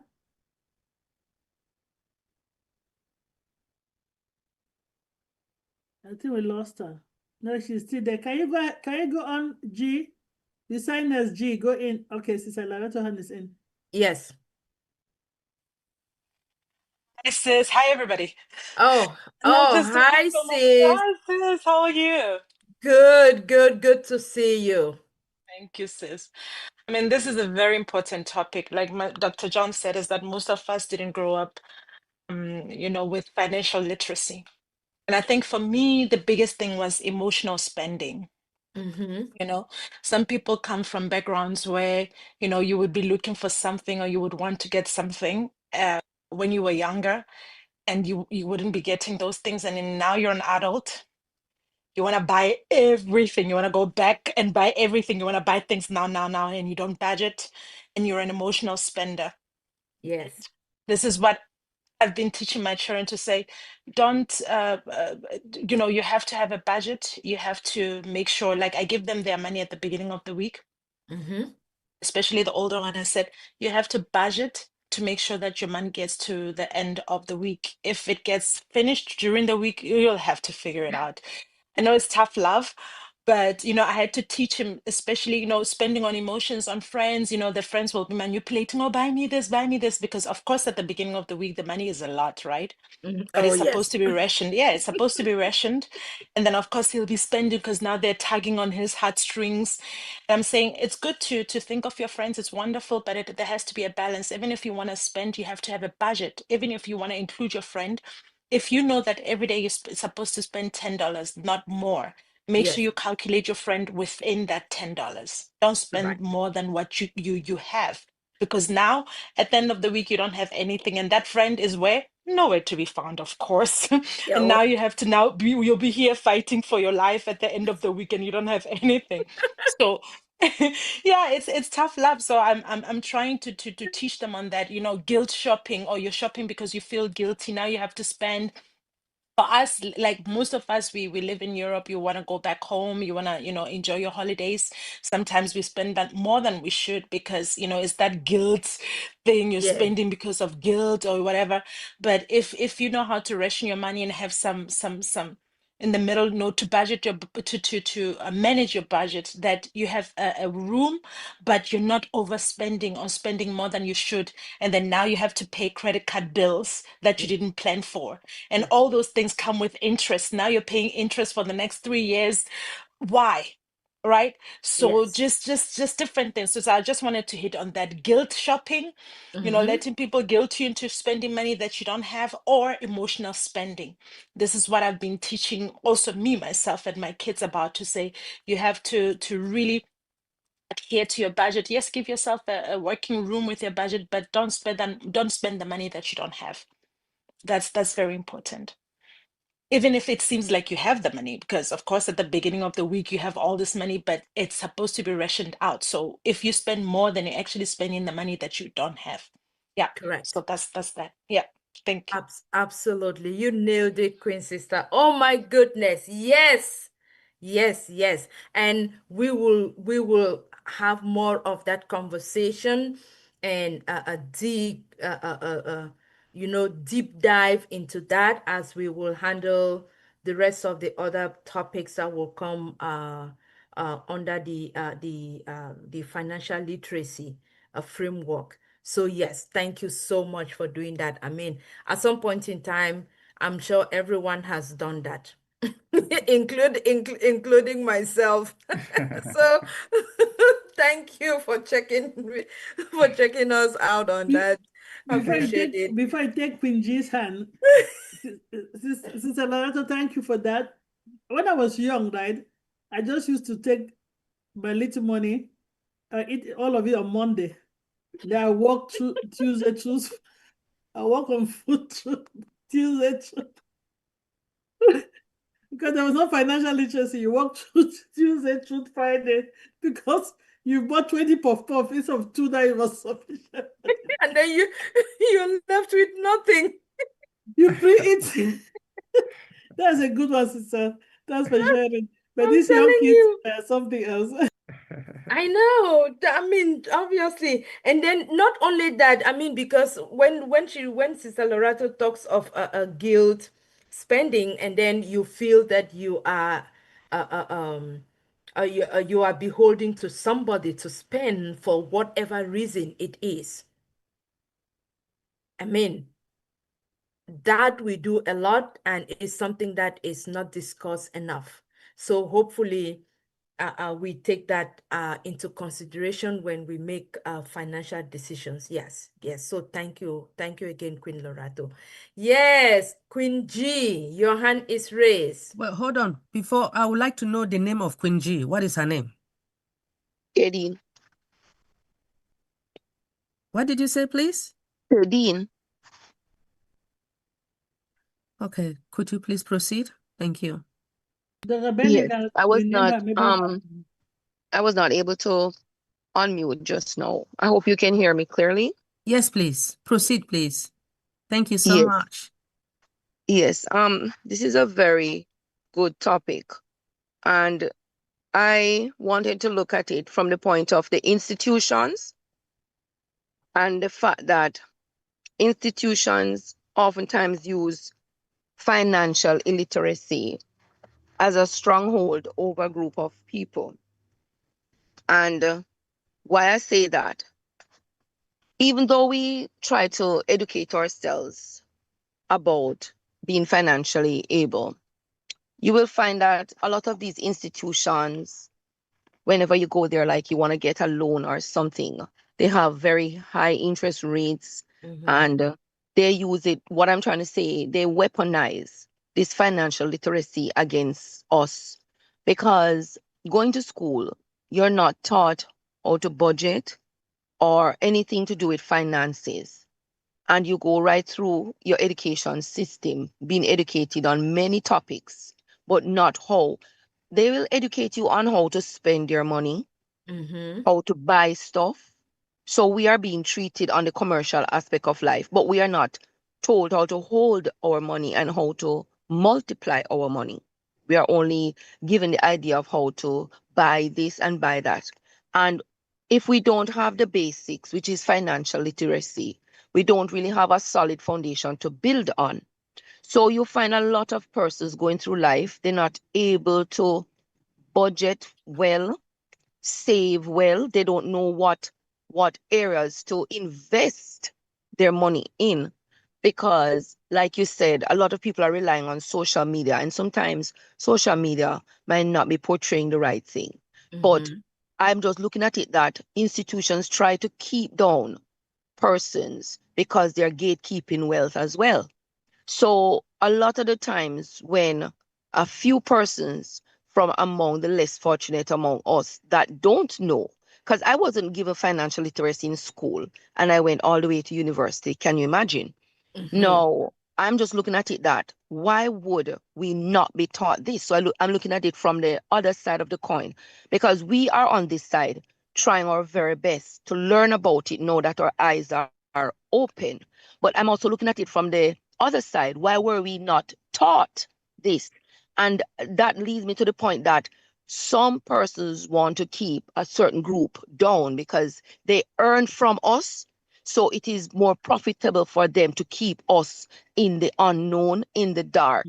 So it's very important for us in our communities, those among us who have become financially literate, to try to teach those among us. Those discussions like this lends itself to awareness, which is very good. And we need to spread this awareness even more among our people because we, not knowing what to do with our money, we cannot budget. If you don't know what to do, then there's nothing you can do, so to speak. So when I see people, young people squandering money and stuff, sometimes people might chastise them and say, oh, look at them buying a car, look at them buying clothes, and look at them, but I have pity on them because I am looking at somebody who, had they known better, well, those are those who want to learn, though, but I know that if they at least know that this is the way to go, you save first before you spend. I see a lot of young people spend before they save. So a lot of the teaching we have to learn to help ourselves, help our brothers to see the right thing and to push literacy in the schools from a very young age, like even middle school or below, because the earlier these children learn, they can radicalize society and become better citizens and save more and invest better. And even investments, we don't even know what to invest in. I basically have to be reading a lot of the investment articles nowadays to learn what the investment world is about. But if we have these things in the curriculum in the schools from a very early age, even now, it's never too late to change stuff. We can advocate for the schools to start teaching our young children. And like you said, if they won't do it in the homes. Try to learn for yourself and impart the information on our children so they can become better at this thing called, financial literacy than we had in our, unfortunate time. Well said. Thank you. Well said. Thank you. Well said. Well said. All what you have said reminds me of this quote that I learned as I myself am becoming more informed and, in my journey to financial literacy, that there is a quote, and I think it says, if you do not build your financial freedom, someone will hire you to build theirs. Oh, yes. Mm-hmm. Mm-hmm. That is Wow. yes, if you do not build your financial freedom, Yes. someone will hire you to build theirs. And how Yes. do they do it? You Mhm. just heard about the institutions. Yep. The institutions are there. They have their function. Are you using the right ones to leverage them so that they would work to your favor and build and get yourself the financial freedom that you want? Absolutely. But how do you do that if you are not informed, if you don't seek for that knowledge, if you do not have the resource? So when you fail in that, then you become the other part of where you will be helping build someone else's financial freedom. How do Very we true. do it? By Very our true. daily job. You're exchanging your hours for payment. Yep. Every time you're exchanging your time for payment, and then Yep. you're losing sight of your own freedom and your own future. Yes. Very true. Very true, sister. Yes, Thank so that is what I wanted to add. I wanted to add to what our sister just said about the institutions. And again, we will explore deeper as we go into the series. So stay tuned to that. Thank you so much. Yes. Oh my God, it looks like Dr. Pat is here again. I don't know whether I'm on fire because I myself need all of this, or I'm on fire because I see my brothers and sisters suffer because of lack of knowledge. You Yes. see, the old book did not say lack of finances, it's a lack of knowledge. Yes. It did not say my children suffer because of lack of wealth, right? It didn't say so. It's a lack of knowledge. Yes. Because knowledge itself is the wealth. It didn't say that they suffer because they lack money. It says lack of what? Knowledge. And our sister that just spoke, Queen Kanla, that you brought that quote, just said something, the institution, all those things, right? And yes, I know some states now in the US are trying to do financial literacy in high school, but everybody's not there yet. And I bet as we're going deeper, we've heard about Poor Dad, Rich Dad, Poor Dad. We've heard about all those books, right? 7 Quadrants, all Right. those things in the past. And I guess we'll hear it again because repetition too is the best teacher. But sister, I will just call it G because sorry, I didn't hear your name when you said it. The truth is that as we educate our children outside, I'm asking, I know we have the W's here, but what about the necessity against the wants? Is it necessary or is it a want? Yes. You know, let's go to cars. I see Sister Kanla say buy cars. I hope you could discuss the type of cars. There are different brand of cars. Some of them have done marketing campaign and put their name up there, right? Some not very much. Some are status a symbol in the society, some not very much, right? Yes. And I ask myself sometimes, and I'm not saying I'm perfect, please don't say, oh, I don't know, that's why I come to this to listen and learn as well. That before I say what I wanted to say, somebody has said one time that if they're selling a Jaguar, for example, for 10K and a Toyota for 20K, a lot of people will not buy that Jaguar because they think that it's fraud, because Jaguar are not meant to be cheaper than Toyota, right? They better rather buy the Toyota at that point because they're thinking that Jaguar is fraud. So the point I'm making is that we have to start making research. There's some newer companies coming out there with good product because their names are not yet known. Their products are cheaper, right? Yes. Is it reliable? Can it take us from point A to B? So instead of buying something we can afford, is within our means. Yes, Queen G, you're right there. we'll go and do what? Take loans. The institution will give us the loan all the time because we're paying back with interest. And we'll go and buy a higher levels to be part of the Joneses, right? And we're struggling to pay because we want to be part of the Joneses, instead of thinking that what did I need this car from to go to work? So do I need to go and buy something because I want to be part of the Jones and I'm struggling and all my income is going to pay the car that's supposed to go and make money for me? Or should I buy a reliable vehicle, safe and reliable, that would take me to work cheaper and I'll still have some means? And if we go with that mentality of saving first before spending, you start by giving God his own from the source. Once we tithe, we say, okay, this is what is left. We decide what percentage we want to save. We say, okay, this is what is left. And we should budget on that part. That's very important. I am not doing it, please don't say, oh, this woman must really have some savings. I am not. It's throughout the teaching here, right? That we're saying that, well, we know that life is spiritual. We always talk about us Christians. If we start, the first fruits will go to our Lord. Okay, this is not mine, out of my budget.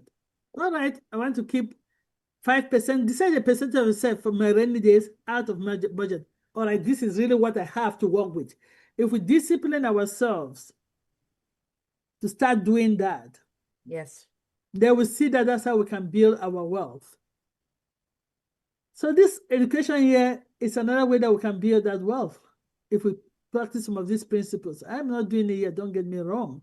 I'm trying, I'm not there yet. I'm trying to say, oh, anyway, I'm not doing the savings part yet. So the part I'm trying, and I think I'm getting 90% there, not 100, is giving what belongs to the Lord first. I don't use that as part of my budgeting. I'm trying to do that. Not 100%, but I think I'm 90% there. The next phase for me is to start. I tried at one point to make sure that I have at least 6 months of my income in liquid cash. That was emergency funds. I tried. So I said I tried, right? Yeah, we have to try it. Discipline sometimes. But this conversation is, we shouldn't take it for lightly. Because I've seen situation that somebody has worked in a good paying job for all their life, and they retired. I'm almost close to that. God, it will not be my portion. And they retired and they could not even afford an aspirin. Yes. Because we were not educated. And Sister Lerato said something that is very prudent.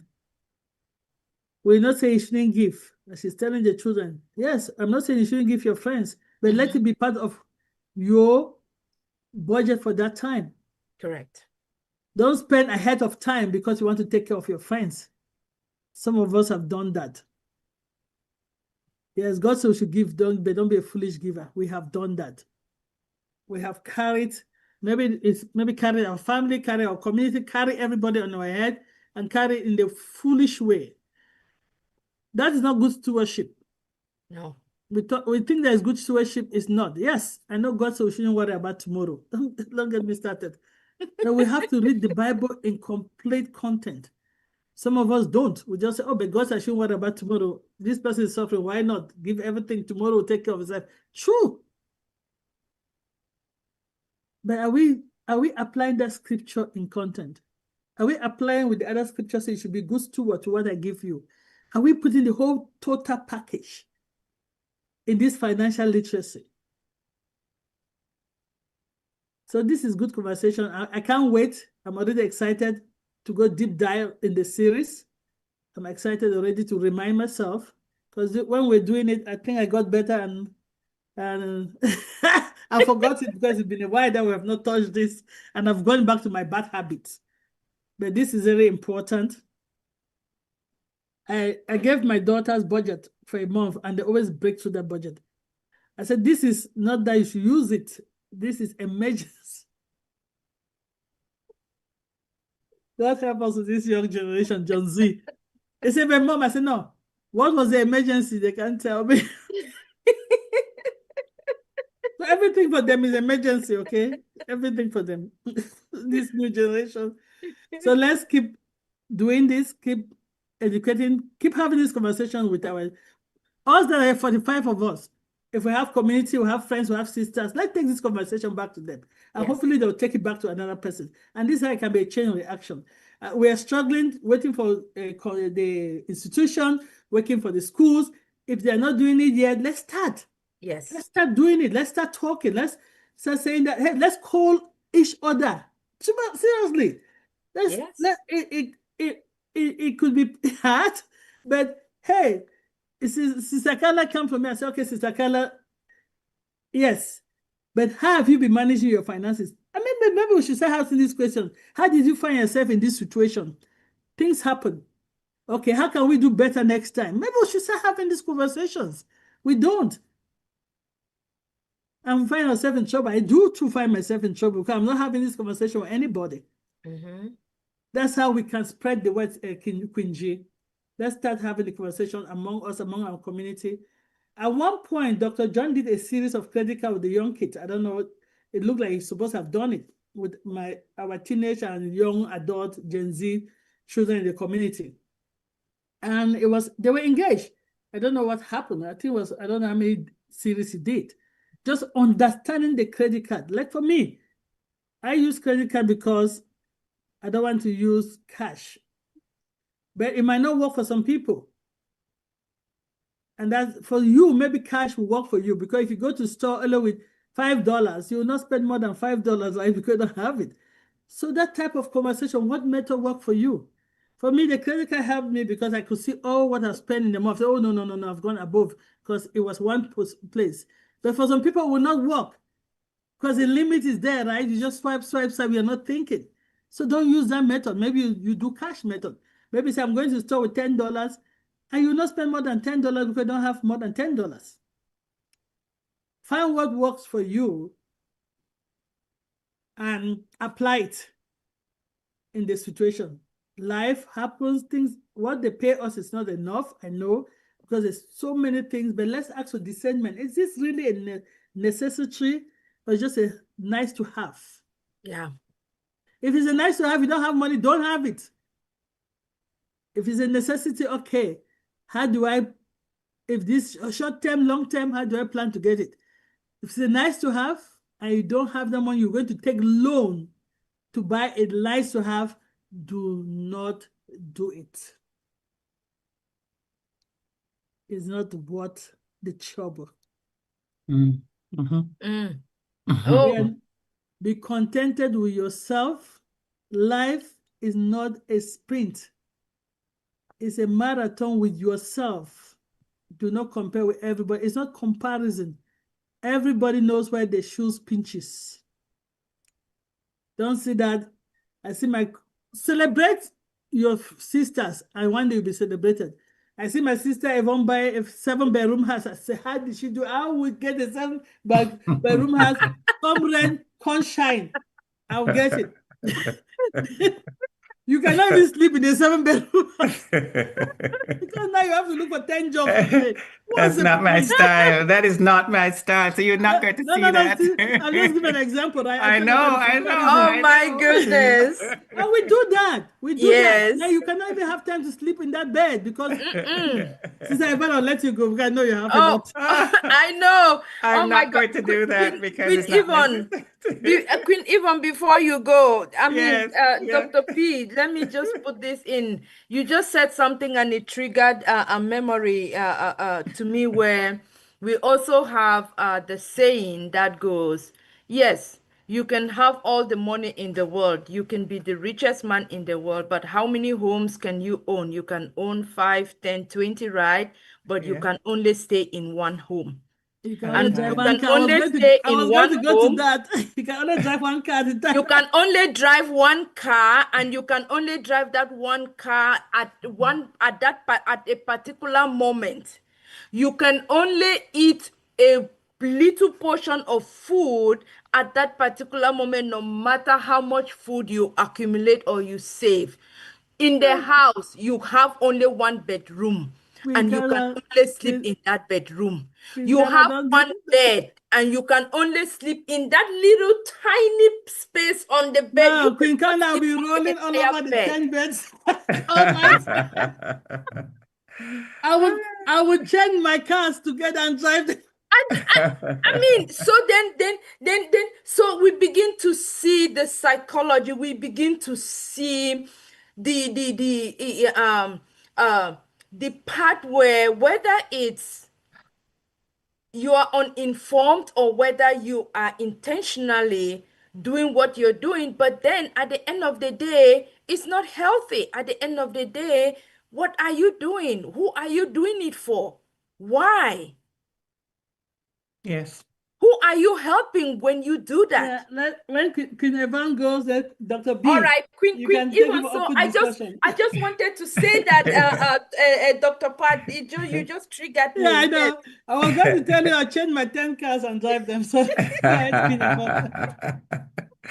You know, to your point, ladies, the both of you talking there, another saying is that what gets measured gets managed. And I think that's what it is. We don't measure the finances, right? We just think it's just in and out, in and out. And also, people who do that kind of foolishness with these extravagant purchases, that it's psychological as and it's spiritual too, as what Queen Kanla is saying. It's to fill another kind of need that no amount of material things will fill, obviously.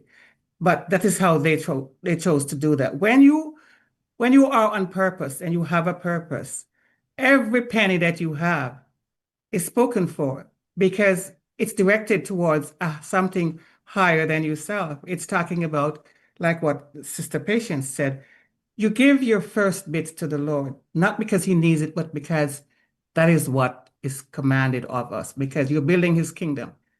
And his kingdom is on earth built with finances. It's built with material stuff. You need stuff to go and help others because he says, you can't have stuff and see your brother or your sister in need and say, go forth and be warmed and whatever, and don't help them materially. Materially, you have to help with what you have. So the way I look at it, when you have a purpose for this finances that you have, then you can't afford to squander it because you're letting him down. So that's how I look at that. But truly, to Queen G's point about the institutions and how they lock us in, but we're giving them the benefit of the doubt by saying it's not accidental. It's not, because again, I'm going back to the push to giving our young people credit cards on the high school and universities without them having any financial training. The interest alone is going to get them in trouble before they even leave school. Yeah. That's a big problem. And I really don't know how we can get this knowledge that Queen Kanla and Dr. Ajongwen is coming with here. How can we, because that's still happening. And it's only going to get worse because with AI and ChatGPT and everything is so in your face, right?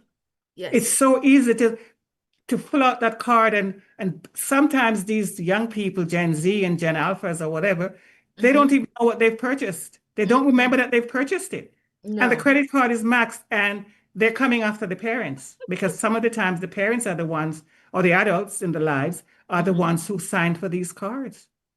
So it can become a mess among other things that are messes out there. So never mind long-term and short-term financial planning. That is like not on the board at all. It's now. I call this a culture of immediacy. You have to have everything now or else you're going to die. I'm just being sarcastic, of course. You're not going to die. Because we have way more than we need and access to even more. So this is a wonderful topic and we are going to look at it forever, I think. Thank you. Thank you. Thank you, Queen Yvonne. And truly, that is right. We are going to really, we will have the topic for a long time to come. Absolutely. Yes, we Absolutely. will continue. All right. Yeah.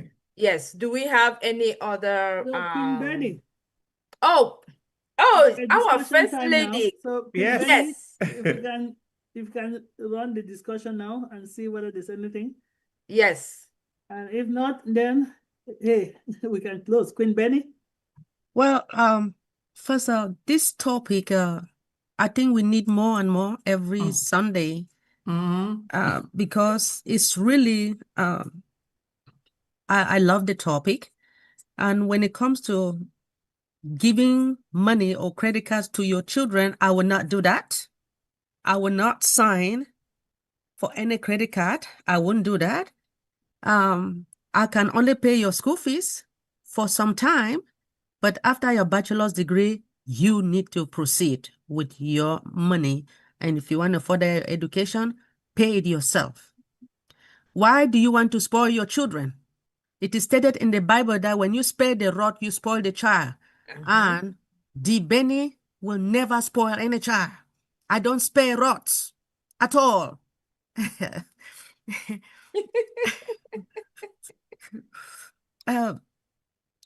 Well, I know it's Queen Dr. Pat, your excitement is too much with this topic. Queen Yvonne Finn and our Dr. John. I just want to appreciate each and everyone with this, by helping us, making everybody to, you are motivating people when it comes to money, finance. People who are, let me say, if you're working, I just want to let everybody knows when you're working, I believe you need to be saving some dollars somewhere, because I don't expect you to squander everything. It does not make sense. When you squander and then you'll be going out there and begging money on the street. Now, when you start begging money, now I give you $1 or I give you 50 cents, then you get angry. Remember, America is a land of opportunity. When you come to this country, you work hard and take care of yourself and learn how to manage. Somebody talk about school fees. Like the school loan. I believe Queen G said that, right? You are 100% correct with this school loan, because they have eaten a lot of my money. I'm crying. Dr. Benny, you're not alone. I'm Go crying, ahead. but the good thing is that we graduated, right? When we took the school loan. A lot of people took the school loan, but they did not graduate. So I don't mind paying the money bit by bit. You understand? Yes. But I'm going to stop here because the time is running. And I will hand it over to my queen, Kanla. Thank you so much. Wow, D. Benny. You That's right. nailed it, Queen Sister. Thank you so much for your contribution. You are absolutely right. Trust me. I am also in that pot. When I turn and I look at my student loan, I just keep on praying to God, help me. I'm going to get through it. So yes. And as we will take more on the different topics when it comes to debt management and I think, college planning, we will go deeper into that conversation, into the different ways how to leverage the information that is out there, how to leverage the resources, the organizations, the companies that will be out there that you can work with, that will be able to, help you with this in the process. So thank you so much. Stay tuned to that. Dr. Pat, all right. I see your hand raised again. Queen Benny, I'm too excited for this topic, so I don't know. You just proved her. Please proceed, sister. Anyway, now, for those in North America with credit card, Dr. Benny said something, I'll not give credit card to my kids. Yes. I hear you, my sister. And I was in the same mindset as well. But I changed my mind. Do you know why I did? Because they are going to go out there and they're going to get credit card. So what I did, I put them on my credit card with a restricted amount that they cannot spend more than that amount. So a text will come to me. This person has reached their spending limit for the what is it called? For the period. You have to extend. I said, no, I'm not extending it.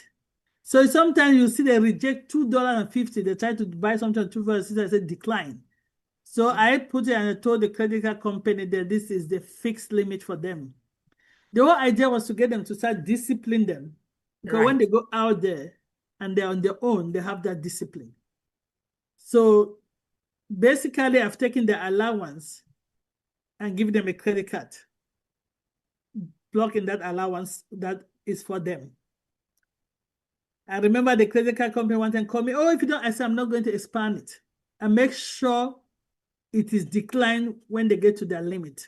Yes. So now they have learned that, I say, and I told all of them to log in, because they can log in and just see their own portion of the credit card. And they can see where they've spent so far in that credit card cycle. And they know that if it's not necessary, they wait until the next cycle is coming.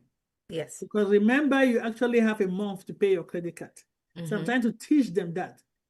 So you know what your paycheck is, you know what your money is, you know that you have to pay your credit card in full when it's due. That way now you are getting the advantage that you are keeping your money in the bank for a month before paying. So you're spending a month, almost spending a month and a half. But you have to be very smart about it. So I'm trying to teach them, because one day they'll go out there and they'll get credit card and they'll still be burnt because they will not know how to use it. So if you put it under your hospital, you are in control to teach them that discipline. But unfortunately, we're in a society that you have to show that you can pay debt for them to. Yes, yes, yes, Yes. yes, Unfortunately, yes, that's the truth. yes, Yes, I know if I have my way, I will not take any loan, but I cannot buy a house with the money I wear. I have to take a house to be paying Right. little by little, right? Right, right. So Yes. I will not get a house loan if I don't show that I can. I don't know. Yes. It's crazy. It's crazy. Yes, yes. Remember, us Absolutely. that moved from England to here was the craziest thing I had to learn. They had to go and take something, pay so that I can pay before they can give me. Correct. It does not make sense, but Yeah. that's where we are. And Yeah. again, is that institution holding Yes. us? That's the truth. As Sister Queen Evans says, it's intentional what they're doing. It is, Let's not fool absolutely. ourselves. Yes. It's intentional, but now you have to be smart. Yes.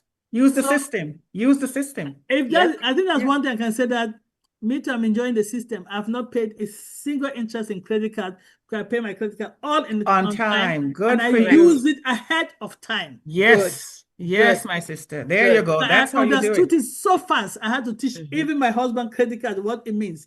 But Yes. there's a window between when we have to have a whole series on credit card if people want to know that. Of course. There's a Yeah, we window will. between- It's part of There's a the window debt between your management. credit card payment. Okay, for example, my cycle of the month is the 13th to the 13th. Okay. Yeah. Yes. My due date to pay my credit card is the 8th of the month. So between the 8th and the 13th, You paid. I try not to spend if I don't have to. Right. Because Right. anything I spend after the 13th, I'll Yeah. pay in 2 months' time. Will be a carryover. Yes. We carry over 2 absolutely. months, not one. Yep. Yep. Yep. Yep. That's how they get you. Sorry. Yeah, so Yeah. that way you have to understand, and I think one of them should be credit card, how to understand your statement. Yes. Do not stay on minimum payment. That's crazy. But Oh, I think that's we should do that's that. yeah. Yes. Yes, we should do that. Take credit card, talk about it. I think Dr. John should put that and Yeah. teach people. Don't just pay the minimum. If you Yeah. have to use credit card, how do you use it wisely? Mhm. Yeah. I have one store card called Coast. I had been, they call me a VMP member. Yes. So because I'm a VMP member, as long as I pay a third of my bill, Uh-huh. I have interest free. Mhm. Right. So if I'm really desperate to buy some things, like some things that they sell, Yes. I'll go and get in Coast because I can take 4 months to pay that thing Ah, with okay. no interest on it. Good. So understand the institution as well. And you use Correct. it. Because why are they doing that? They're hoping that you fail and they Of take their course. interest. Of course. Yes. Because they're hoping that you'll not make the payment so they can charge you the Yes. interest. Yes. Yes. Yes. Exactly. I decided one time to clean my son's credit card mess. He had a game card. He was young and I did not know when I took this game card from a game store, boys to be buying game. So when I came across it, I said, okay, I'm going to clear this up for you. So I paid but he has not been paying in full, means he had interest. Can you believe they're doing compounding interest? I did crazy things. They pay interest upon the interest. So you don't pay they put that interest become your capital. Correct. The next month they can calculate interest. So the interest was compounded. That is how you end up ending with a He was percent shocked with that an he borrowed interest. $200 and his balance now was for a short time was what, like $1,000. So I cleared it up. Then the next month the bill calendar has $12. That's when I realized that was the interest I was billing. So I had to make a phone call to say, what is the balance as of this time I'm talking to you right now? And I paid. That's how we could clear that thing. If not, that once you start in that interest cycle, trust me, it's hard for you to get off it if you don't understand the credit card system. The institutions are out to make money. Correct. Banks are out to make money. If you have money going into your account and money coming out of your account, which one did they do first? Who? Who knows? Let me say you're paying a check in your account. Let me leave it for somebody else to say. You're paying a check into your account and you are paying a bill out of your account. Which one do you think the bank processed first? Let me leave it for someone else to answer. Of course they do the bill first, right? Don't they? Yes. Sister Yvonne, you know Exactly. why? Because they're hoping that if they do the bill first, you might go on overdraft, then they charge Correct. you. Yes, of course. Correct. I know. Yeah, I So know I that. hope everybody knows that. They do the Correct. bills first. So Correct. anyway, thank you all. It's very interesting conversation. Absolutely. As we're going deep dive, we'll go into this because you will think that, but I just paid a check. How come you charging me overdraft? No. They take the bill first, and if there's an overdraft, they charge you that. Then they pay the money, so they make money. They're out to make money. Yes, They're out to make it's money. this. It's But they're all intentional. businesses, so right? So you can't blame them. So we have to get wise, just like what we've been saying here. We need this information. So we operate because it says, what does it say in the Bible about the children of this world are, right? They're wiser than the children of it shouldn't be like that, No. but If that's how there's it no is. more Yeah. to it look like there's nothing in the chat that Queen Yvonne No, there's nothing in the chat. No. and Thank Queen you. Benny. It looks like we don't have anything. If Sister Lerato is here, please just give us a one statement take home, and Queen Kanla. Oh, Just wait, okay, go Queen, ahead. you know that we're supposed to talk about updates, right? I Yeah, know. update is OES. That's what we say. Update is OES or OVS. That's why updates are. If you are in Victory Ash, check your update there. OES, check your O news, check your OV news, because that is the ultimate update. Because now we're trying to push people in the habit for them to log into the account and follow the updates. Right. We're really trying to push people to be engaged. We're not going to phone feed people on update, except something really comes up pressing. We'll say it there. If it's something that you can read in your OES or your OV, I think something OV news, please log in your account and read your own news. Yes. Whatever news is in your back office, please. And for those of us who can log into the other website, Victory with read Ash. all your news Victory where, with Ash. Yes, read your news where you have accounts, please. Yes. We're going to push people to start being responsible. I think the mistake we've done, we've spoon-fed people, and people don't even know their password. Yeah. Really want to encourage you. And if you have read anything, the old news that you think you need discussion, okay, we can do that. But for updates, there's really nothing that. You remember when we used to have the updates that's really crucial that you have to migrate? Yeah, we'll do that check. Have you migrated? Have you done this? Yeah. Everything that's in the update now, I think, is self-explanatory in their own news. So I think that we'll just let people to read their own news. Okay. Okay, No problem. B, are you okay with that, or was there anything? No. I am okay. They have to learn in the first place. Because really, we don't want people to get lost completely. But if there's any pressing thing that you have found in all news or somewhere I want us to discuss, we're not saying that we'll let you by yourself, but we're just saying that we have said in this platform all the time that the truth is in the back office. So let's keep it going there. Okay. No problem. I Okay. want If to. question comes, we'll answer, Dr. B. Oh, sure. Yeah, It's because okay. in those days we used to do product training and so on. We don't have that now, so we just go with the flow and let people read their own news. Okay, that is fine. So Anything else? no, just want to allow Queen Lerato Yeah, so allow the two to give presenters us to give us a our take-home. closing remarks if she's Yes. available. Correct. Thank you. Queen Sister Lerato, are you available, or the Queen Kanla, do you want to go ahead first? Okay, Oh, Queen Fine, Lerato is sis. there. Let us start. Okay, go ahead, sis. Just hit it for us to take it and savor it throughout the week, because I think we had a lot of discussion. Just that's why we stay. No discussion after this. Just stay in our head. Yes, sis. I mean, same thing. Let's review our year, check our belief systems, correct those that need correcting. Every day is a chance to reset. When you know that you've deviated from your original plan, you were not, following through with your mental, your spiritual, and physical goals, because we have to set goals for ourselves and really be diligent and really be intentional about how we think, how we nourish our bodies, everything. You can always reset. A new day is a new opportunity. Nothing is lost. It's a new opportunity. We can reset, and so that we can stay on course, and then we finish strong together.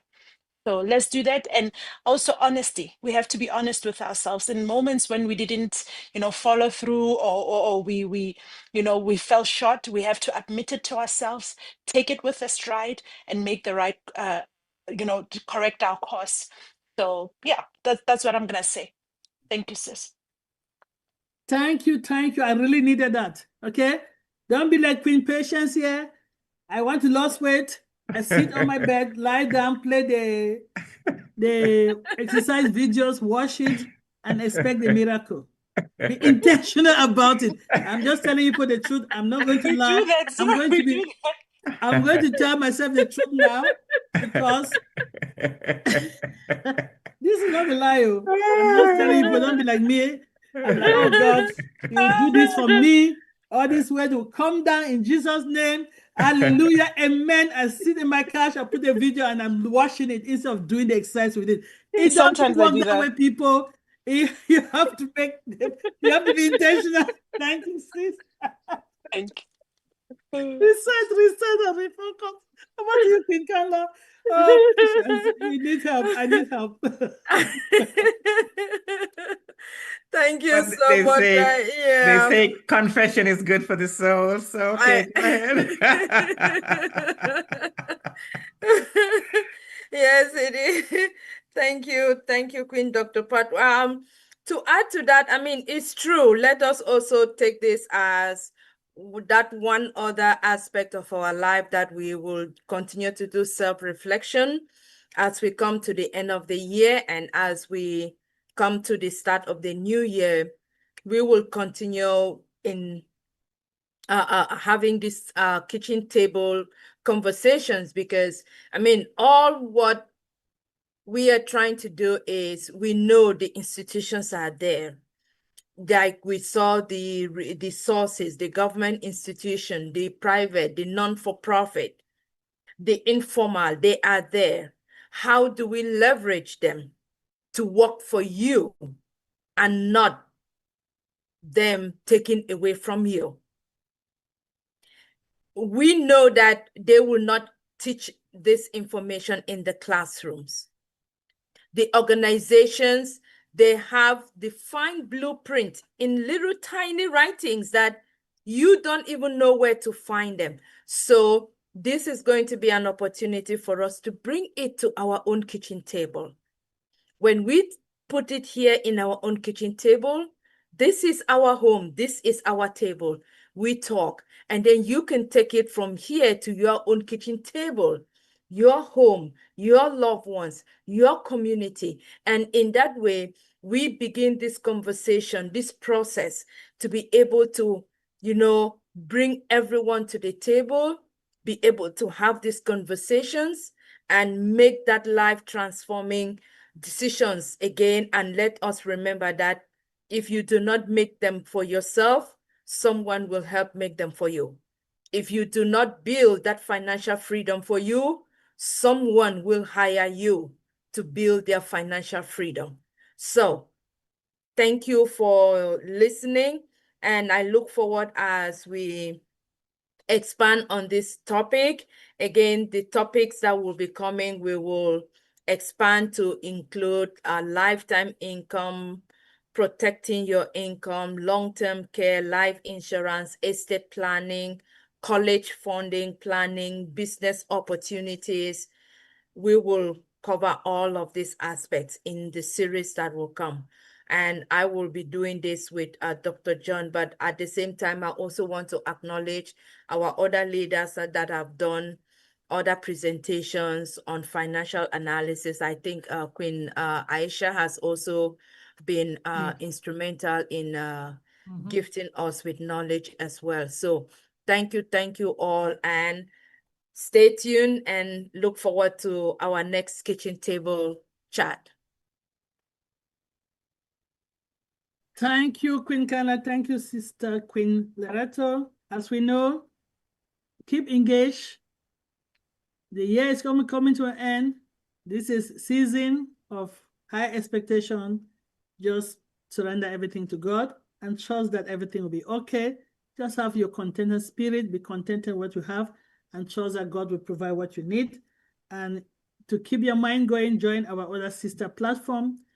Not that the other platforms you shouldn't go to. I'm just saying because the mind is a very, very powerful tool. I call it a tool because this mind can be very tricky.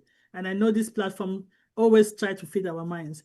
Join Mindset Monday, Queen Miriam, 7 p.m. Eastern Standard Time. Deep Dive Global Changing Life on Tuesday and Thursday, 7 p.m. Eastern Standard Time. The duos live on Wednesday. Which other days live? Wednesday and Friday it's live. Wednesday and Fridays live, 1 p.m. Eastern Standard Time. Join the Yvonne duo. They have a lot of things that can, maybe you're looking for somewhere to just say, God, where can I help? Join them, please. You'll find something. And I think our sisters in Singapore, Passion, 8 a.m. now? I keep forgetting. I think they're back in 8 a.m. Eastern Standard Time. Join them on Thursday. And we are back here on Sunday, 12:45 Eastern Standard Time. But what you will realize that the Dream Team coordinators have tapped themselves on the back, and we have decided that there will be a couple of Sundays between now and the year end that will be off to celebrate with our families. We missed the Canadian weekend. Sorry for our Canadian sisters and brothers. We missed that one. We thought about it. We've missed Canadian Thanksgiving. We're going to get the weekend off for American Thanksgiving, and we're going to get the weekend off for Christmas, and we're going to get the weekend off that is getting us into the new year, that we're going to, there's a crossover. Let's spend time with our family after 5 years of not taking a single Friday off. Weekend off. This year we've been taking some. We did some for wedding of the family.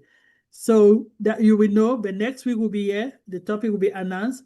And then the week after that is Thanksgiving. There will be no meeting. Then we'll let you know when in December there will be no meeting. So happy holidays to everybody, and see you all next Sunday.